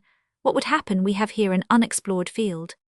It remains unexplored not merely through snobbery and cowardice, but because the eugenist, at least the influential eugenist, half-consciously knows it is no part of his job. What he is really wanted for is to get the grip of the governing classes on to the unmanageable output of poor people. It would not matter in the least if all Lord Cowdray's descendants grew up too weak to hold a tool or turn a wheel. It would matter very much, especially to Lord Cowdray, if all his employees grew up like that. The oligarch can be unemployable, because he will not be employed. Thus the practical and popular exponent of eugenics has his face always turned 142 towards the slums, and instinctively thinks in terms of them. If he talks of segregating some incurably vicious type of the sexual sort, he is thinking of a ruffian who assaults girls in lanes. He is not thinking of a millionaire like White, the victim of Thor. If he speaks of the hopelessness of feeble-mindedness, he is thinking of some stunted creature gaping at hopeless lessons in a poor school. He is not thinking of a millionaire like Thor, the slayer of White, and this not because he is such a brute as to like people like White or Thor any more than we do, but because he knows that his problem is the degeneration of the useful classes, because he knows that white would never have been a millionaire if all his workers had spent themselves on women as white. Did that Thor would never have been a millionaire if all his servants had been Thors. The ornaments may be allowed to decay, but the machinery must be mended. That is the second proof of the plutocratic impulse behind all eugenics, that no one thinks of applying it to the prominent classes, no one thinks of applying it where it could most easily be applied. A third proof is the strange new disposition to regard the poor as a race, as if they were a colony of Japs or Chinese coolies. It can be most clearly seen by comparing it with the old, more individual charitable, and as the eugenists might say, sentimental view of poverty in Goldsmith or Dickens or Hood. There is a basic idea that the particular poor person ought not to be so poor it is some accident, or some wrong Oliver Twist or Tiny Tim. Are fairy 143 princes waiting for their fairy godmother, they are held as slaves, but rather as the hero and heroine of a Spanish or Italian romance were held as slaves by the Moors. The modern poor are getting to be regarded as slaves in the separate and sweeping sense of the Negroes. In the plantations, the bondage of the white hero to the black master was regarded as abnormal. The bondage of the black to the white master as normal. The eugenist, for all I know, would regard the mere existence of Tiny Tim as a sufficient reason for massacring the whole family of Cratchit. But as a matter of fact, we have here a very good instance of how much more practically true to life is sentiment than cynicism. The poor are not a race or even a type. It is senseless to talk about breeding them, for they are not a breed. They are in cold fact what Dickens describes a dustbin of individual accidents of damaged dignity, and often of damaged gentility. The class very largely consists of perfectly promising children, lost like Oliver Twist or crippled like Tiny Tim. It contains very valuable things, like most dustbins, but the eugenist delusion of the barbaric breed in the abyss affects even those more gracious philanthropists who almost certainly do want to assist the destitute, and not merely to exploit them. It seems to affect not only their minds, but their very eyesight. Thus, for instance, Mrs. Alec Tweedy almost scornfully asks, when we go through the slums, do we see beautiful children? The answer is yes, very often indeed. I have seen children in the slums, quite pretty enough to be little Nell, or the outcast, whom 144 Hood called young, and so fair, nor has the beauty anything necessarily to do with health. There are beautiful healthy children, beautiful dying children, ugly dying children, ugly uproarious children in Petticoat Lane or Park Lane. There are people of every physical and mental type, of every sort of health and breeding, in a single back street. They have nothing in common but the wrong we do them. The important point is, however, that there is more fact and realism in the wildest and most elegant old fictions about disinherited dukes and long-lost daughters than there is in this eugenist attempt to make the poor all of a piecey sort of black fungoid growth that is ceaselessly increasing in a chasm. There is a cheap sneer at poor landladies, that they always say they have seen better days 9 times out of 10. They say it because it is true what can be said of the great mass of Englishmen by anyone who knows any history, except that they have seen better days, and the landlady's claim is not snobbish, but rather spirited. It is her testimony to the truth in the old tales of which I spoke, that she ought not to be so poor or so servile in status, that a normal person ought to have more property and more power in the state than that. Such dreams of lost dignity are perhaps the only things that stand between us and the cattle-breeding paradise now promised. Nor are such dreams by any means impotent. I remember Mr. T.P. O'Connor wrote an interesting article about Madame Humbert, in the course of which he said that Irish peasants, and probably most peasants, tended to have a 145 half-fictitious family legend about an estate to which they were entitled. This was written in the time when Irish peasants were landless in their land, and the delusion doubtless seemed all the more entertaining to the landlords who ruled them, and the moneylenders who ruled the landlords. But the dream has conquered the realities. The phantom farms have materialized merely by tenaciously affirming the kind of pride that comes after a fall, by remembering the old civilization, and refusing the new by recurring to an old claim that seemed to most Englishmen like the lie of a broken-down lodging-house keeper at Margateby. All this the Irish have got what they want in solid mud and turf. That imaginary estate has conquered the 3 estates of the realm. But the homeless Englishman must not even remember a home so far from his house being his castle. He must not have even a castle in the air. He must have no memories. That is why he is taught no history. Why is he told none of the truth about the medieval civilization, except a few cruelties and mistakes in chemistry? Why does a medieval burgher never appear till he can appear in a shirt and a halter? Why does a medieval monastery never appear till it is corrupt enough to shock the innocence of Henry Roman? 8. Why do we hear of one Charterthat of the Baronsand, not a word of the charters of the carpenters' smiths' shipwrights. And all the rest. The reason is that the English peasant is not only not allowed to have an estate, he is not even allowed to have lost one. The past has to be 146 painted pitch black, that it may be worse than the present. There is one strong, startling, outstanding thing about eugenics, and that is its meanness. Wealth, and the social science supported by wealth, had tried an inhuman experiment. The experiment had entirely failed. They sought to make wealth accumulate and they made men decay. Then, instead of confessing the error and trying to restore the wealth or attempting to repair the decay, they are trying to cover their first cruel experiment with a more cruel experiment. They put a poisonous plaster on a poisoned wound. Vilest of all, they actually quote the bewilderment produced among the poor by their first blunder as a reason for allowing them to blunder again.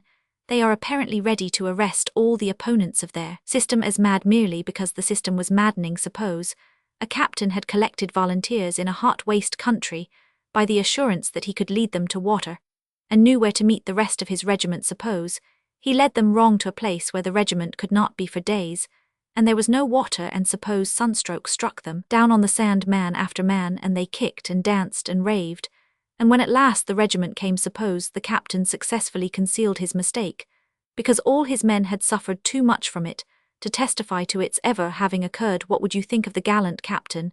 It is pretty much what I think of this particular captain of industry.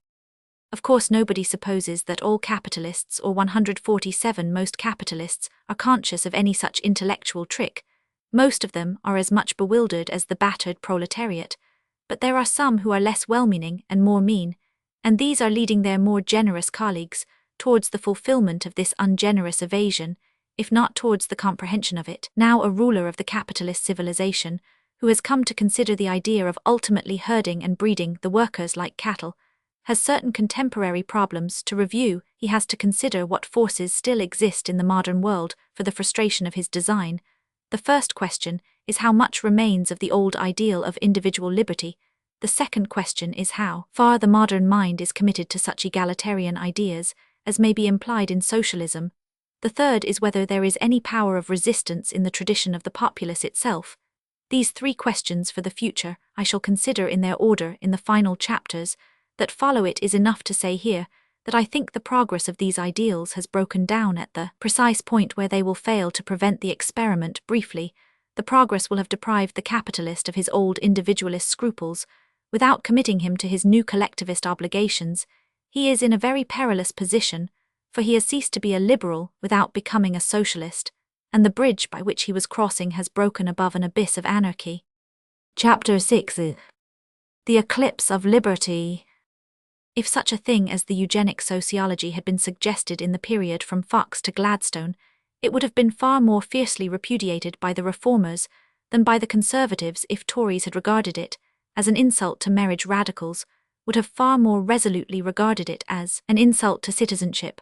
But in the interval we have suffered from a process resembling a sort of mystical parricide, such as is told of so many gods, and is true of so many great ideas. Liberty has produced skepticism, and skepticism has destroyed liberty.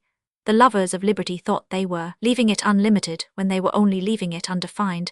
They thought they were only leaving it undefined when they were really leaving it undefended. Men, merely finding themselves free, found themselves free to dispute the value of freedom.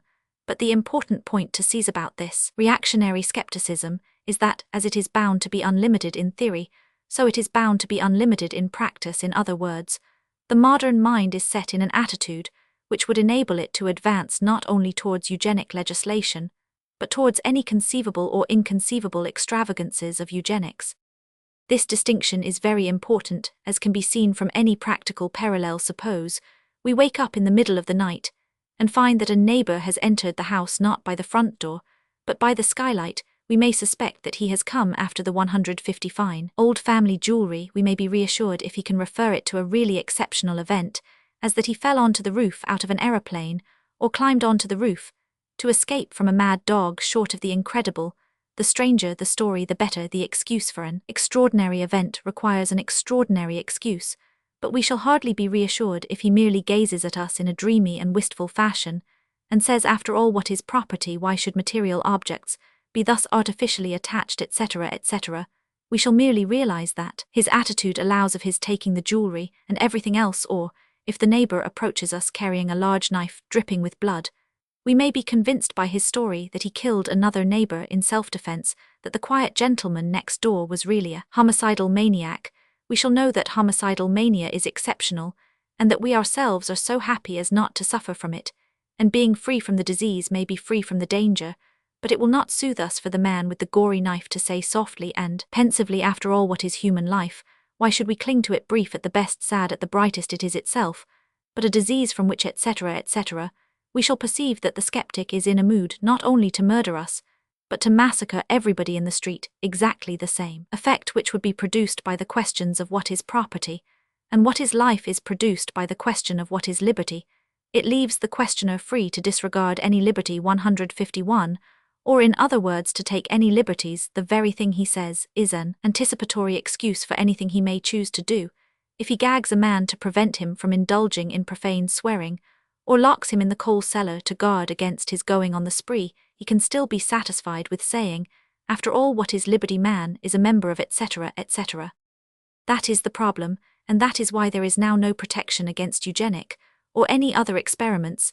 If the men who took away beer as an unlawful pleasure had paused for a moment to define the lawful pleasures, there might be a different situation. If the men who had denied one liberty had taken the opportunity to affirm other liberties, there might be some defense for them, but it never occurs to them to admit any liberties at all. It never so much as crosses their minds. Hence the excuse for the last oppression will always serve as well for the next oppression, and to that tyranny there can be no end. Hence the tyranny has taken but a single stride to reach the secret and sacred places of personal freedom, where no sane man ever dreamed of seeing it, and especially the sanctuary of sex. It is as easy to take away a man's wife or baby as to take away his beer, when you can say what is liberty, just as it is as easy to cut off his head as to cut off his hair. If you are free to say what is life, there is no rational philosophy of human rights generally disseminated among the populace to which we can appeal in 152 defense, even of the most intimate or individual things that anybody can imagine, for so far as there was a vague principle in these things, that principle has been wholly changed. It used to be said that a man could have liberty so long as it did not interfere with the liberty of others. This did afford some rough justification for the ordinary legal view of the man. With the pot of beer, for instance, it was logical to allow some degree of distinction between beer and tea on the ground that a man may be moved by excess of beer to throw the pot at somebody's head.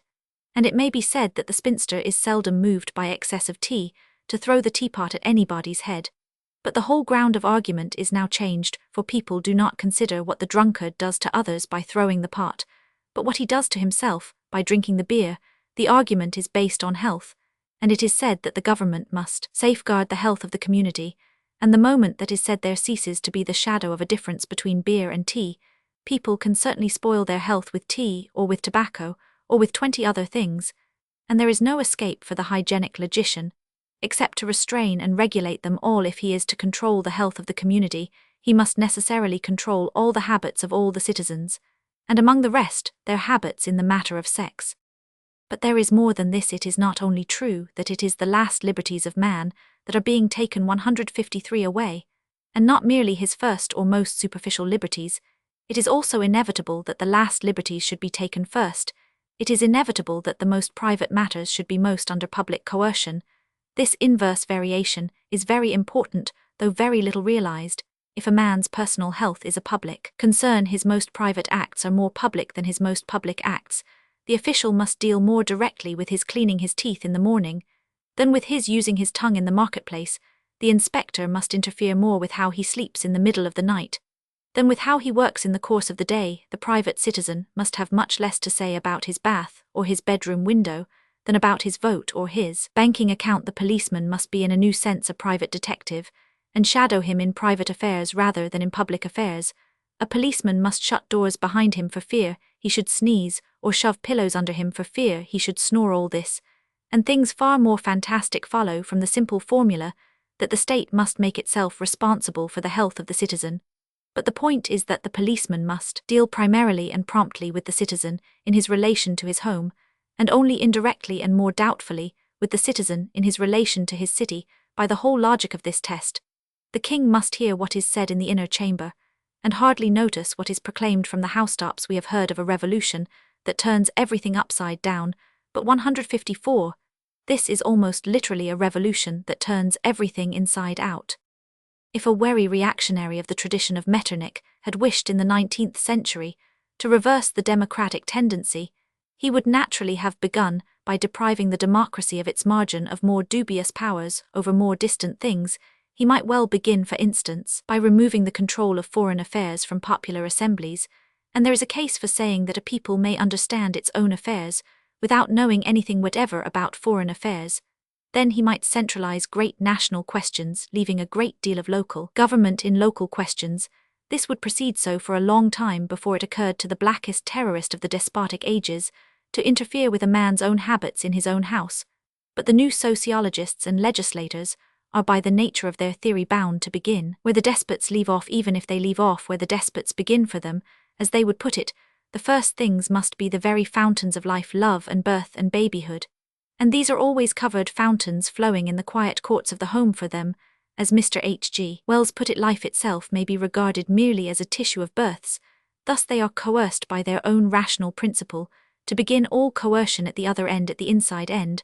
What happens to the outside end, the external and remote powers of the citizen, they do not very much care, and it is probable that the democratic 155 institutions of recent centuries will be allowed to decay in undisturbed dignity for a century or two more. Thus, our civilization will find itself in an interesting situation, not without humor, in which the citizen is still supposed to wield imperial powers over the ends of the earth, but has admittedly no power over his own body and soul at all. He will still be consulted by politicians about whether opium is good for Chinamen, but not about whether ale is good for him. He will be cross-examined for his opinions about the danger of allowing Kamskatka to have a war fleet, but not about allowing his own child to have a wooden sword. About all he will be consulted about the delicate diplomatic crisis created by the proposed marriage of the Emperor of China, and not allowed to marry as he pleases. Part of this prophecy or probability has already been accomplished. The rest of it, in the absence of any protest, is in process of accomplishment. It would be easy to give an almost endless catalogue of examples to show how in dealing with the poorer classes at least coercion has already come near to a direct control of the relations of the sexes. But I am much more concerned in this chapter to point out that all these things have been adopted in principle, even where they have not been adopted in practice. It is much more vital to realize that the reformers have possessed themselves of a principle which will cover all such things if it be granted, and which is not sufficiently comprehended to be contradicted. It is 156a principle whereby the deepest things of flesh and spirit must have the most direct relation with the dictatorship of the state. They must have it by the whole reason and rationale upon which the thing depends. It is a system that might be symbolized by the telephone from headquarters standing by a man's bed. He must have a relation to government like his relation to God. That is, the more he goes into the inner chambers, and the more he closes the doors, the more he is alone with the law. The social machinery, which makes such a state uniform and submissive, will be worked outwards from the household, as from a handle or a single mechanical knob or button, in a horrible sense, loaded with fear and shame. And every detail of dishonor, it will be true to say that charity begins at home. Charity will begin at home, in the sense that all home children will be like charity children. Philanthropy will begin at home for all householders, will be like paupers. Police administration will begin at home for all citizens, will be like convicts. And when health and the humors of daily life have passed into the domain of this social discipline, when it is admitted that the community must primarily control the primary habits, when all law begins, so to speak, next to the skin, or nearest the vitals, then indeed it will appear absurd that marriage and maternity should not be similarly ordered. Then indeed it will seem to be illogical, and it will be illogical that love should be free when life has lost its freedom. Chapter 7. The transformation of socialism. Socialism is one of the simplest ideas in the world. It has always puzzled me how there came to be so much bewilderment and misunderstanding and miserable mutual slander about it. At one time I agreed with socialism because it was simple. Now I disagree with socialism because it is too simple. Yet most of its opponents still seem to treat it not merely as an iniquity, but as a mystery of iniquity, which seems to mystify them even more than it maddens them.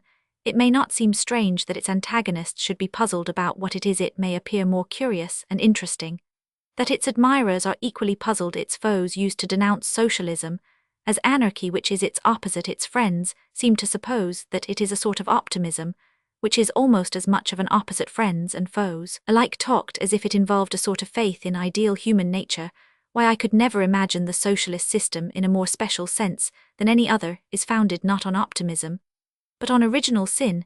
It proposes that the state as the conscience of the community should possess all primary forms of property, and that obviously on the ground that men cannot be trusted to 160 own, or barter or combine, or compete without injury to themselves, just as a state might own all the guns lest people should shoot each other, so this state would own all the gold and land lest they should cheat or rackrent or exploit each other.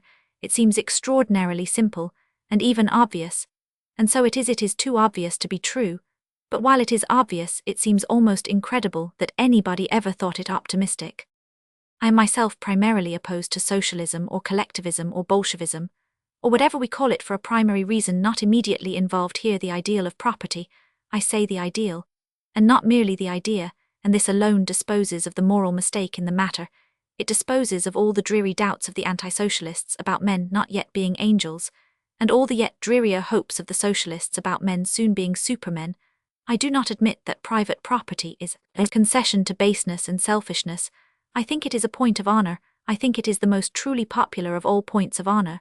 But this, though it has everything to do with my plea for a domestic dignity, has nothing to do with this passing summary of the situation of socialism. I only remark in passing that it is vain for the more vulgar sort of capitalist sneering at ideals to say to me that in order to have socialism, you must alter human nature. I answer yes, you must alter it for the worse. The clouds were considerably cleared away from the meaning of socialism by the Fabians of the 16190s, by Mr. Bernard Shaw, a sort of anti-romantic Quixote who charged chivalry, as chivalry charged windmills, with Sidney Webb for his Sancho Panza. In so far as these paladins had a castle to defend, we may say that their castle was the post office, the red pillar box was the immovable post against which the irresistible force of capitalist individualism was arrested. Businessmen who said that nothing could be managed by the state were forced to admit that they trusted all their business letters and business telegrams to the state. After all, it was not found necessary to have an office competing with another office, trying to send out pinker postage stamps or more picturesque postmen. It was not necessary to efficiency that the postmistress should buy a penny stamp for a halfpenny and sell it for twopence, or that she should haggle and beat customers down about the price of a postal order, or that she should always take tenders for telegrams. There was obviously nothing actually impossible about the state management of national needs, and the post office was at least tolerably managed, though it was not always a model employer. By any means, it might be made so by similar methods.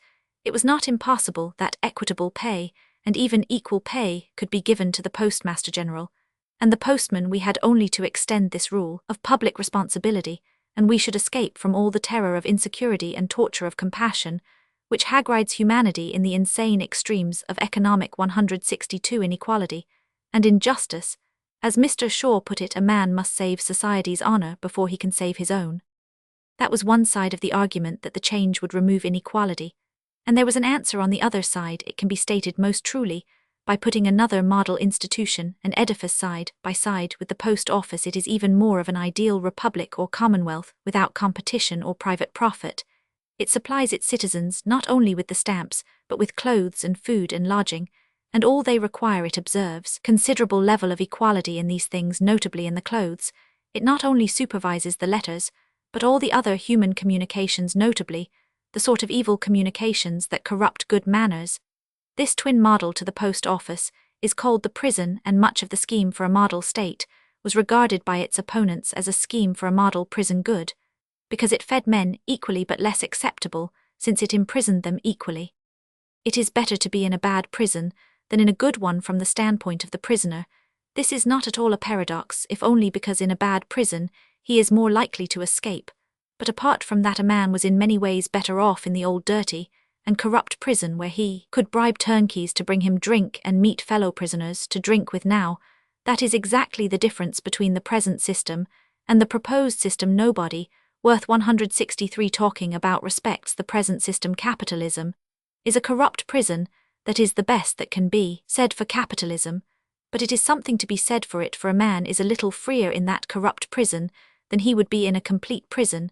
As a man can find one jailer more lax than another, so he could find one employer more kind than another. he has at least a choice of tyrants. In the other case, he finds the same tyrant at every turn. Mr. Shaw and other rational socialists have agreed that the state would be in practice government by a small group. Any independent man who disliked that group would find his foe waiting for him at the end of every road. It may be said of socialism, therefore, very briefly, that its friends recommended it as increasing equality, while its foes resisted it as decreasing liberty. On the one hand, it was said that the state could provide homes and meals for all. On the other, it was answered that this could only be done by state officials who would inspect houses and regulate meals. The compromise eventually made was one of the most interesting and even curious cases in history. It was decided to do everything that had ever been denounced in socialism, and nothing that had ever been desired in it, since it was supposed to gain equality at the sacrifice of liberty. We proceeded to prove that it was possible to sacrifice liberty without gaining equality. Indeed, there was not the faintest attempt to gain equality, least of all economic equality. But there was a very spirited and vigorous effort to eliminate 164 liberty by means of an entirely new crop of crude regulations and interferences. But it was not the socialist state regulating those whom it fed like children, or even like convicts. It was the capitalist state raiding those whom it had trampled and deserted in every sort of den like outlaws or broken men. It occurred to the wiser sociologists that after all it would be easy to proceed more promptly to the main business of bullying men, without having gone through the laborious preliminary business of supporting them. After all, it was easy to inspect the house without having helped to build it. It was even possible, with luck, to inspect the house in time to prevent it being built. All that is described in the documents of the housing problem for the people of this age loved problems and hated solutions. It was easy to restrict the diet without providing the dinner, all that can be found in the documents of what is called temperance reform. In short, people decided that it was impossible to achieve any of the good of socialism, but they comforted themselves by achieving all the bad. All that official discipline, about which the socialists themselves were in doubt, or at least on the defensive, was taken over bodily by the capitalists. They have now added all the bureaucratic tyrannies of a socialist state to the old plutocratic tyrannies of a capitalist state, for the vital point is that it did not in the smallest degree diminish the inequalities of a capitalist state. It simply destroyed such individual liberties as 165 remained among its victims. It did not enable any man to build a better house. It only limited the houses he might live in or how he might manage to live there, forbidding him to keep pigs or poultry or to sell beer or cider. It did not even add anything to a man's wages. It only took away something from a man's wages and locked it up whether he liked it or not in a sort of money box which was regarded as a medicinachist. It does not send food into the house to feed the children. It only sends an inspector into the house to punish the parents for having no food to feed them. It does not see that they have got a fire. It only punishes them for not having a fireguard. It does not even occur to it to provide the fireguard. Now this anomalous situation will probably ultimately evolve into the servile state of Mr. Belloc's thesis. The poor will sink into slavery. It might as correctly be said that the poor will rise into slavery, that is to say, sooner or later. It is very probable that the rich will take over the philanthropic, as well as the tyrannic side of the bargain, and will feed men like slaves as well as hunting them like outlaws. But for the purpose of my own argument, it is not necessary to carry the process so far as this, or indeed any farther than it has already gone. The purely negative stage of interference, at which we have stuck for the present, is in itself quite favourable to all these eugenical experiments. The capitalist whose half-conscious thought and course of action I have simplified into a story in the preceding chapters finds this insufficient 166 solution quite sufficient for his purposes. What he has felt for a long time is that he must check or improve the reckless and random breeding of the submerged race, which is at once outstripping his requirements and failing to fulfill his needs. Now the anomalous situation has already accustomed him to stopping things. The first interferences with sex need only be negative, and there are already negative interferences without number, so that the study of this stage of socialism brings us to the same conclusion as that of the ideal of liberty, as formerly professed by liberalism. The ideal of liberty is lost, and the ideal of socialism is changed, till it is a mere excuse for the oppression of the poor. The first movements for intervention in the deepest domestic concerns of the poor all had this note of negative interference. Official papers were sent round to the mothers in poor streets, papers in which a total stranger asked these respectable women questions, which a man would be killed for asking in the class of what were called gentlemen, or in the countries of what were called free men, they were questions supposed to refer to the conditions of maternity. But the point is here that the reformers did not begin by building up those economic or material conditions. They did not attempt to pay money or establish property to create those conditions. They never give anything except orders. Another form of the intervention, and one already mentioned, is the kidnapping of children upon the most fantastic excuses of sham psychology. Some 167 people established an apparatus of tests and trick questions, which might make an amusing game of riddles for the family fireside, but seems an insufficient reason for mutilating and dismembering the family. Others became interested in the hopeless moral condition of children born in the economic condition, which they did not attempt to improve. They were great on the fact that crime was a disease, and carried on their criminological studies so successfully as to open the reformatory for little boys who played truant. There was no reformatory for reformers. I need not pause to explain that crime is not a disease, it is criminology that is a disease. Finally, one thing may be added which is at least clear: whether or no the organization of industry will issue positively in a eugenical reconstruction of the family, it has already issued negatively, as in the negations already noted in a partial destruction of it. It took the form of a propaganda of popular divorce, calculated at least to accustom the masses to a new notion of the shifting and regrouping of families. I do not discuss the question of divorce here as I have done elsewhere in its intrinsic character. I merely note it as one of these negative reforms which have been substituted for positive economic equality.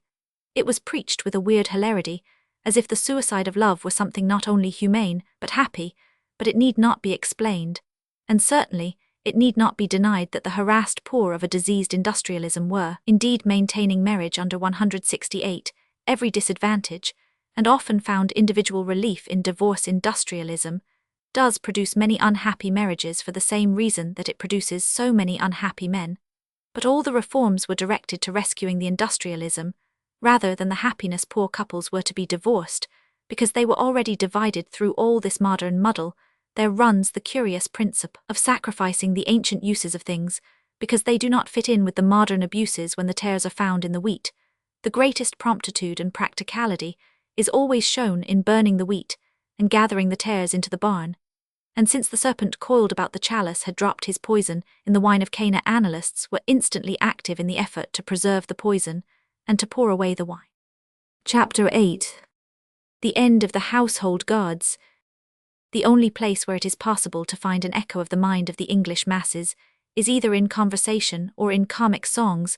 The latter are obviously the more dubious, but they are the only things recorded and quotable that come anywhere near it. We talk about the popular press, but in truth there is no popular press. It may be a good thing, but anyhow most readers would be mildly surprised if a newspaper leading article were written in the language of a navvy. Sometimes the press is interested in things in which the democracy is also genuinely interested, such as horse racing. Sometimes the press is about as popular as the press gang. We talk of Labour leaders in Parliament, but they would be highly unparliamentary if they talked like labourers. The Bolshevists, I believe, profess to promote something that they call proletarian art, which only shows that the word Bolshevism can sometimes be abbreviated into Bosch. That sort of Bolshevist is not a proletarian, but rather the very thing he accuses everybody else of being. The Bolshevist is above all a bourgeois, a Jewish intellectual of the town, and the real case against industrial intellectualism could hardly be put better 170 than in this very comparison. There has never been such a thing as proletarian art, but there has emphatically been such a thing as peasant art, and the only literature which even reminds us of the real tone and talk of the English working classes is to be found in the comic song of the English music-hall. I first heard one of them on my voyage to America, in the midst of the sea within sight of the New World, with the Statue of Liberty beginning to loom up on the horizon, from the lips of a young Scotch engineer. Of all people in the world, I heard for the first time these immortal words from a London music-hall song. Father's got the sack from the waterworks for smoking of his old cherry-briar. Father's got the sack from the waterworks, 'cause he might set the waterworks on fire. As I told my friends in America, I think it no part of a patriot to boast, and boasting itself is certainly not a thing to boast of. I doubt the persuasive power of English as exemplified in Kipling, and one can easily force it on foreigners too much, even as exemplified in Dickens. I am no imperialist, and only on rare and proper occasions a jingo, but when I hear those words about father, and the waterworks when I hear under far off, foreign skies anything so gloriously English, as that then indeed I said to them then indeed.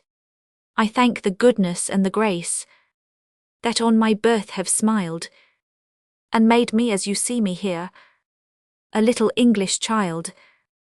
But that noble stanza about the waterworks has other elements of nobility besides nationality. It provides a compact and almost perfect summary of the whole social problem in industrial countries like England and America. If I wish to set forth systematically the elements of the ethical and economic problem in Pittsburgh or Sheffield, I could not do better than take these few words as a text and divide them up like the heads of a sermon. Let me note the points in some rough fashion here. Father, this word is still in use among the more ignorant and ill-paid of the industrial community, and is the badge of an old convention or unit called the family. A man and woman having vowed to be faithful to each other, the man makes himself responsible for all the children of the woman, and is thus generically called father. It must not be supposed that the poet or singer is necessarily one of the children. It may be the wife called by the same ritual mother. Poor English wives say father as poor Irish wives say himself, meaning the titular head of the house. The point to seize is that among the ignorant this convention or custom still exists. Father and the family are the foundations of thought. The natural authority still comes natural to the poet, but it is overlaid and thwarted with more artificial authorities. The official 172, the schoolmaster, the policeman, the employer, and so on. What these forces fighting the family are we shall see, my dear brethren, when we pass to our second heading, which is got the sack. This idiom marks a later stage of the history of the language than the comparatively primitive word father. It is needless to discuss whether the term comes from Turkey or some other servile society in America. They say that father has been fired, but it involves the whole of the unique economic system under which father has now to live. Though assumed by family tradition to be a master, he can now by industrial tradition only be a particular kind of servant, a servant who has not the security of a slave. If he owned his own shop and tools, he could not get the sack. If his master owned him, he could not get the sack. The slave and the guildsman know where they will sleep every night. It was only the proletarian of individualist industrialism who could get the sack, if not in the style of the Bosphorus, at least in the sense of the embankment. We pass to the third heading. From the waterworks. This detail of father's life is very important, for this is the reply to most of the socialists, as the last section is to so many of the capitalists. The waterworks which employed father is a very large official and impersonal institution. Whether it is technically a bureaucratic department or a big business makes little or no change in the feelings of father in connection with it. The 173 waterworks might or might not be nationalized, and it would make no necessary difference to father being fired, and no difference at all to his being accused of playing with fire. In fact, if the capitalists are more likely to give him the sack, the socialists are even more likely to forbid him the smoke. There is no freedom for father, except in some sort of private ownership of things like water and fire. If he owned his own well, his water could never be cut off, and while he sits by his own fire, his pipe can never be put out. That is the real meaning of property, and the real argument against socialism, probably the only argument against socialism. For smoking nothing marks this queer intermediate phase of industrialism more strangely than the fact that while employers still claim the right to sack him like a stranger, they are already beginning to claim the right to supervise him like a son economically. He can go and starve on the embankment, but ethically and hygienically, he must be controlled and coddled in the nursery. Government repudiates all responsibility for seeing that he gets bread, but it anxiously accepts all responsibility for seeing that he does not get beer. It passes an insurance act to force him to provide himself with medicine, but it is avowedly indifferent to whether he is able to provide himself with meals. Thus, while the sack is inconsistent with the family, the supervision is really inconsistent with the sack. The whole thing is a tangled chain of contradictions. It is true that in the special 174 and sacred text of Scripture we are here considering, the smoking is forbidden on a general and public, and not on a medicinal and private ground. But it is none the less relevant to remember that, as his masters have already proved that alcohol is a poison, they may soon prove that nicotine is a poison, and it is most significant of all that this sort of danger is even greater in what is called the new democracy of America than in what is called the old oligarchy of England. When I was in America, people were already defending tobacco. People who defend tobacco are on the road to proving that daylight is defensible, or that it is not really sinful to sneeze. In other words, they are quietly going mad. Of his old Cherebrier, here we have the intermediate and anomalous position of the institution of property. The sentiment still exists even among the poor, or perhaps especially among the poor, but it is attached to toys rather than tools, to the minor products, rather than to the means of production, but something of the sanity of ownership is still to be observed, for instance the element of custom and continuity. It was an old Cherebrier, systematically smoked by father in spite of all wiles and temptations to woodbines and gaspers, an old companion possibly connected with various romantic or diverting events in father's life. It is perhaps a relic as well as a trinket, but because it is not a true tool, because it gives them no grip on the creative energies of society, it is with all the rest of his self-respect, at the 175 mercy of the thing called the sack. When he gets the sack from the waterworks, it is only too probable that he will have to pawn his old Cherebrier. 'Cause he might set the waterworks on fire, and that single line, like the lovely single lines of the great poets, is so full, so final, so perfect a picture of all the laws we pass, and all the reasons we give for them, so exact an analysis of the logic of all our precautions at the present time, that the pen falls even from the hands of the commentator, and the masterpiece is left to speak for itself. Some such analysis as the above gives a better account than most of the anomalous attitude and situation of the English proletarian today. It is the more appropriate, because it is expressed in the words he actually uses, which certainly do not include the word proletarian. It will be noted that everything that goes to make up that complexity is in an unfinished state. Property has not quite vanished, slavery has not quite arrived, marriage exists under difficulties, social regimentation exists under restraints, or rather under subterfuges. The question which remains is which force is gaining on the other, and whether the old forces are capable of resisting the new. I hope they are, but I recognize that they resist under more than one heavy handicap. The chief of these is that the family feeling of the workmen is by this time rather an instinct than an ideal. The obvious thing to protect an ideal is a religion. The obvious thing to protect the ideal of marriage is the Christian religion, and 176 for various reasons, which only a history of England could explain, though it hardly ever does. The working classes of this country have been very much cut off from Christianity. I do not dream of denying, indeed I should take every opportunity of affirming, that monogamy and its domestic responsibilities can be defended on rational apart from religious grounds, but a religion is the practical protection of any moral idea which has to be popular, and which has to be pugnacious, and our ideal, if it is to survive, will have to be both. Those who make merry over the landlady, who has seen better days, of whom something has been said already, commonly speak in the same jovial journalese about her household goods as her household gods.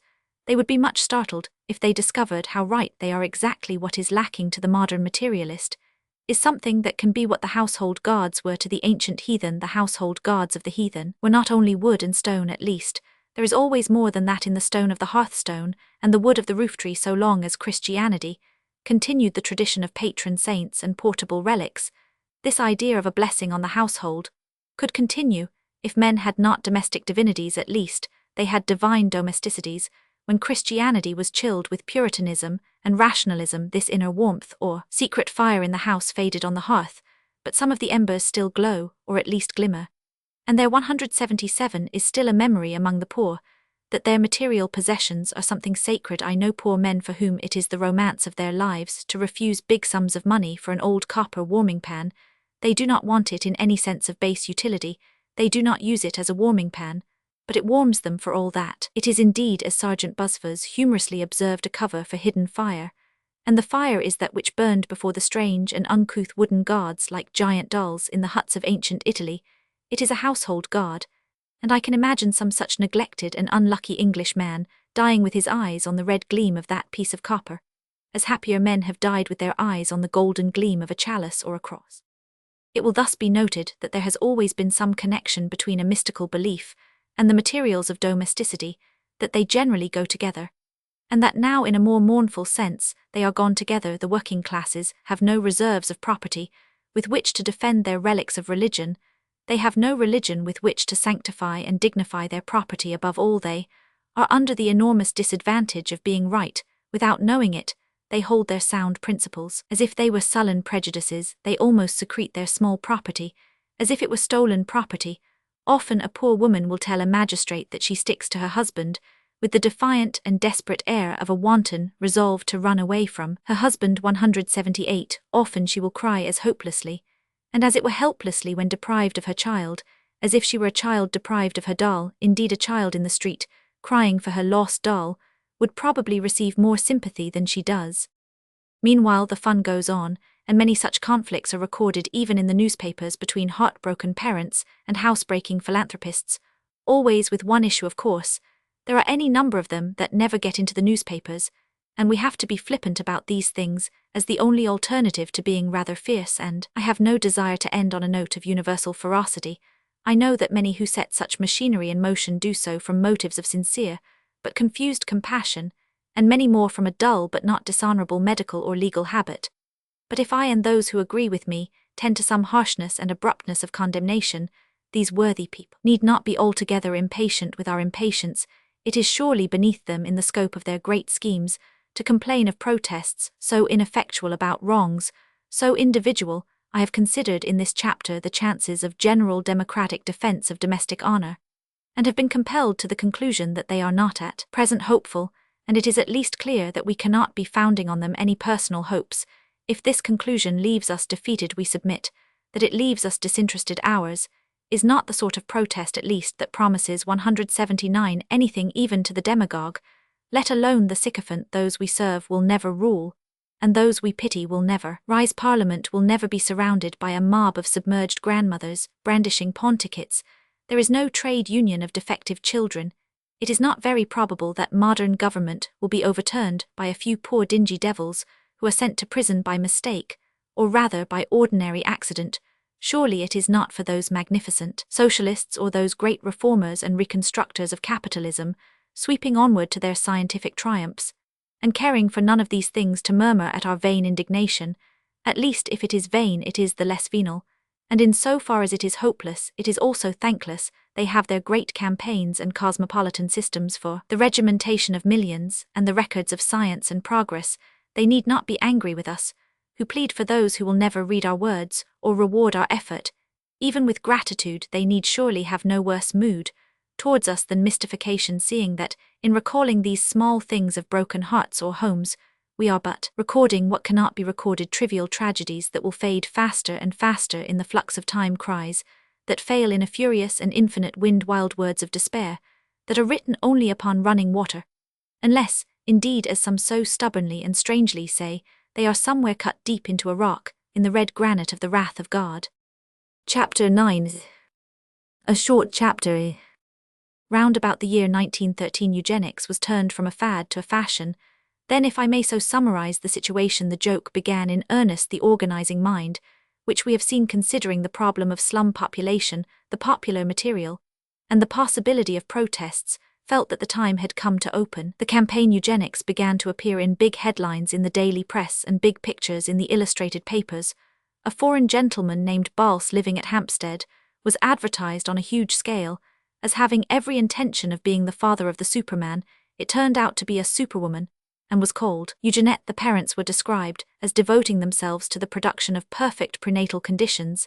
They eliminated everything from their lives which did not tend towards complete happiness. Many might indeed be ready to do this, but in the voluminous contemporary journalism on the subject I can find no detailed notes about how it is done. Communications were opened with Mr. H.G. Wells, with Dr. Saliby, and apparently with Dr. Karl Pearson.